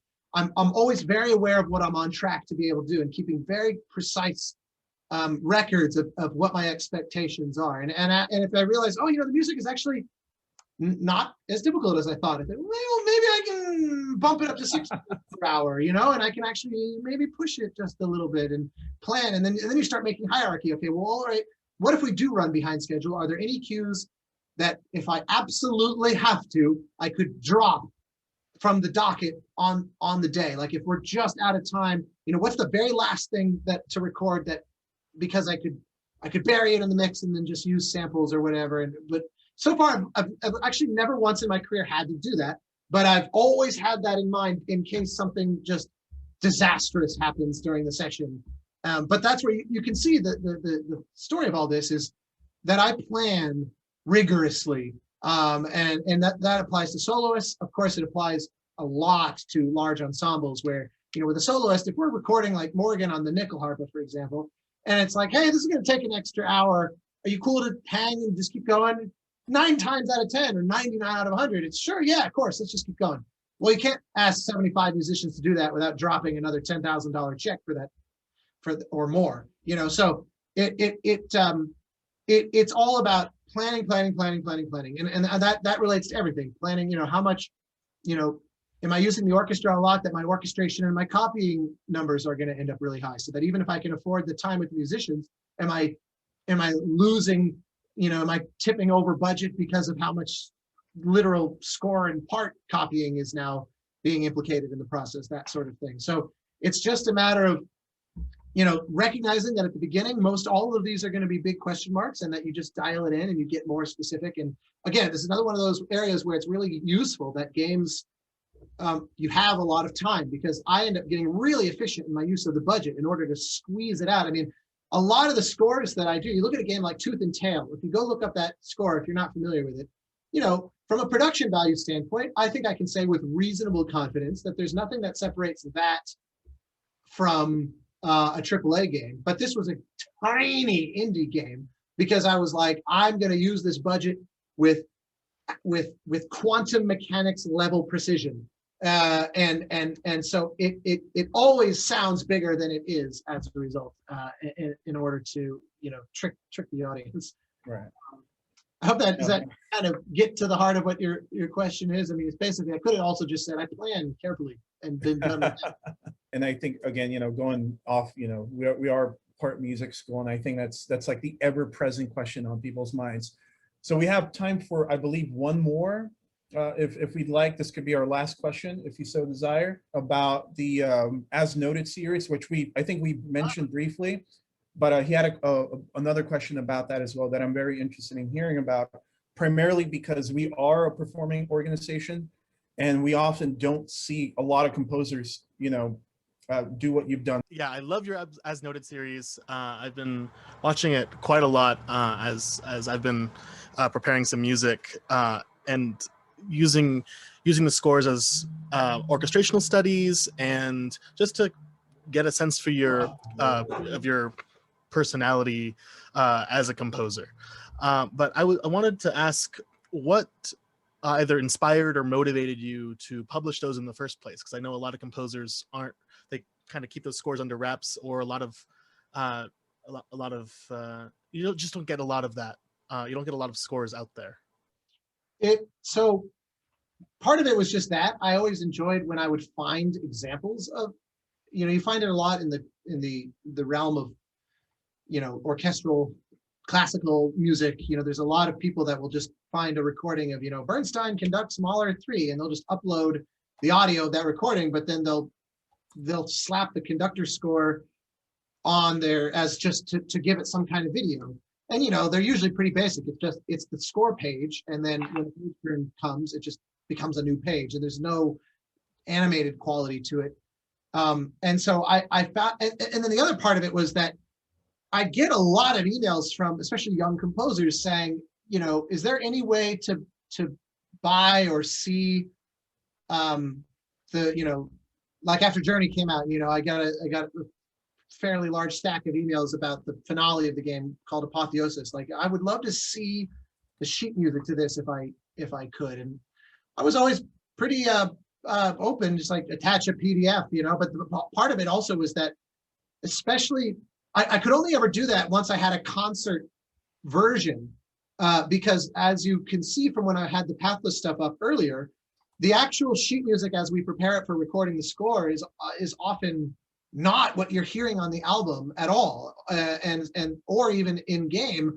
There's a lot of smoke and mirrors that's happening, and so I said, you know, I would often say, like, look, I can send you a score, but it will tell you 10% of what you're looking for. The concert scores were helpful because, you know, but then they often had a lot of arranging compromises built into them, and so I found myself saying, you know, it would be cool to have a series of videos where I release the score of exactly how you hear it on the album, and then if it happens to be one of those, which is most of my game scores, where the album presentation differs enormously from what's in game, I can leave little comments to sort of shine a little bit of a light on what those differences are, and where I took liberties and I just you know, using the stems or whatnot, I just kind of made a new version because I thought it made for a better album, even though in the game it's not possible to recreate this. I mean, Journey is loaded with that. I mean, practically every track on that soundtrack album is not actually possible to hear that way in game.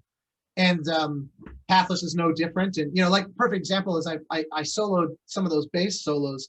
There were a few moments in that where there were a lot of these soloists where I said, I really like the way this person played this, and I'm just gonna give this a moment of exposure that is, because I think it makes for an interesting album, because this performance I find thrilling. So I thought a sort of a capturing of all those edits that would mirror to the most readily findable version of it, which is of course the soundtrack album, is a thing that it takes an enormous amount of work. And I'm really, really lucky that I have a very fantastic assistant named Dallas Crane, who is, he has the two skills needed to be able to do this, which is he's very savvy in Premiere and in video editing in general, but also specifically in motion graphics and creating animations. And he's a very talented visual artist, independent of the fact that he's also a trumpet player, you know, jazz musician and composer in general. And so somebody that can, because, you know, for, like, there are bits and pieces in all these scores where there might be a sample, like some of the dulcimers, for example, in Pathless are samples. I never recorded.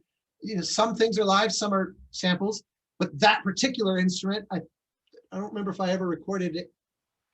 I might have in some places, but by and large, that's a sample. Well, so it's never going to show up on a Conductor score, because why would we bother copying a thing that's already done? You know, the whole point of copying is to hand it to a musician. Well, but if you're hearing it, I kind of like it to be part of those as noted. So Dallas has this very unenviable task of basically going and importing the MIDI and transcribing everything, and especially because I never quantize any of that shit. So he has to then. Oh boy. some of it's very deliberately, you know, like on Erica.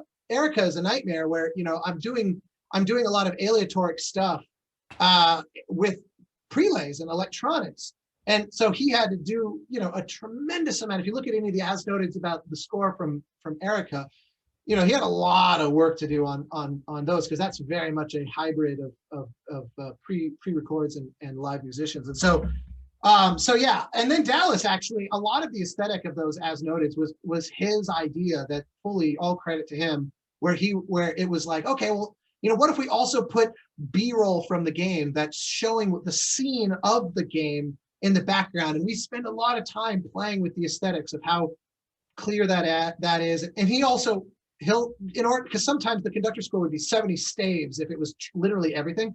So he'll also make a judgment call and then run it by me on, you know, okay, I kind of did a shorthand of these three things into a single staff, and I just label it as, you know, okay, this is marimba plus this. And so some of it does kind of become a little bit of a reduction just to make it more legible for a YouTube format. But yeah, that's one of those that as it's gone, it's just sort of evolved, and a lot of it is his input of, you know, well, we could try this. What if we did this? And then it became this fun thing of, you know, oh man, there's so much stuff that could be interesting. And then of course, because I know that there's a lot of composers that end up being interested in that, you know, I like to ask people, you know, what piece, is there some random cue somewhere that you are interested in, because that we can move that to the front of the list. You know, there's a boatload of Assassin's Creed, you know, 3.5 hours of music for Assassin's Creed that you know, we've barely scratched the surface of that score. You know, there's huge swaths of Journey and ABZÜ that we haven't done yet. We have only done one of the Banner Saga, and across all 3 games, that's well over 6 hours of music. And so there's, you know, never mind that it's now baked into, like I just actually literally, while we were on this call, the creative director of a game that I'm just finishing that is not announced yet messaged me to say, hey, we're going to announce the game next week. And so it's like, I'm now in the process of preparing all of those and that whole thing. And I did on that score, did another one of these, you know, how to write 1 minute of thing where I traced one particular cue through its entire process on that score because of that. So anyway, so yeah, that all the YouTube stuff is fun.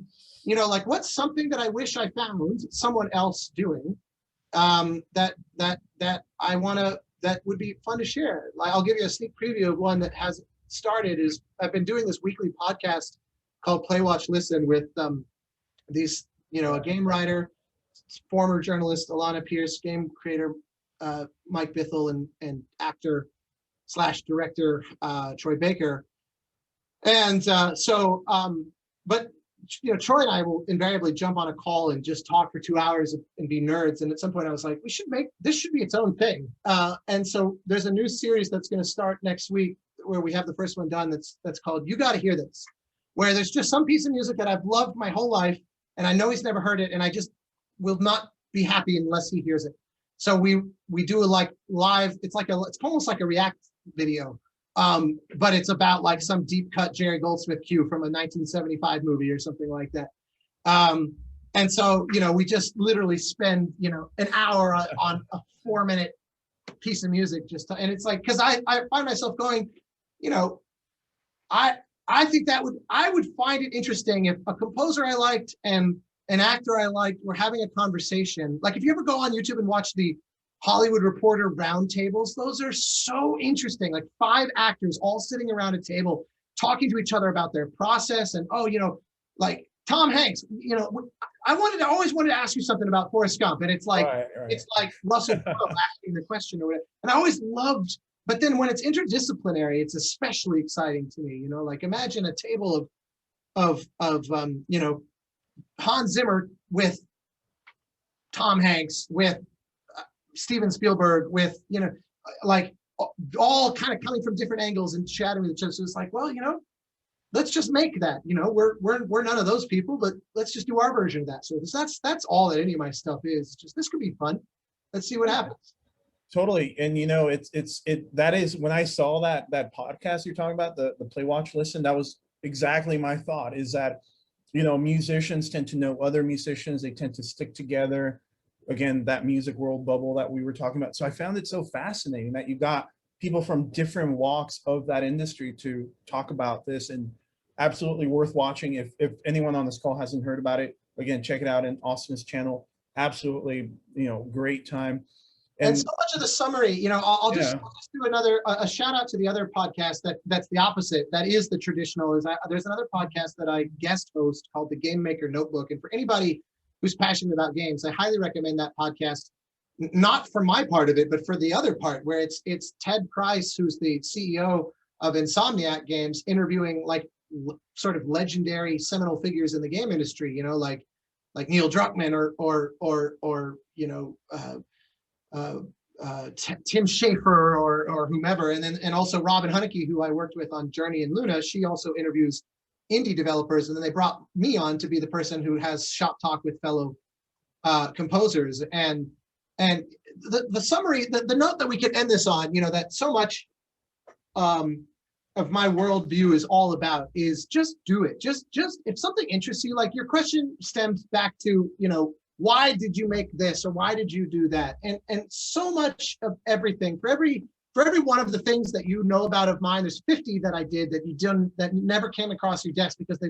somehow didn't quite work out, or they weren't as interesting. Because I'm always just like, I always ask myself, what could be a fun thing that's interesting that doesn't exist, or it doesn't exist in a form that I would want to do it in. You know, what like I made a short film about the Curiosity Mars rover, you know, where I thought, how amazing is this piece of equipment? How someone should make like a very dramatic love letter to this essentially robot.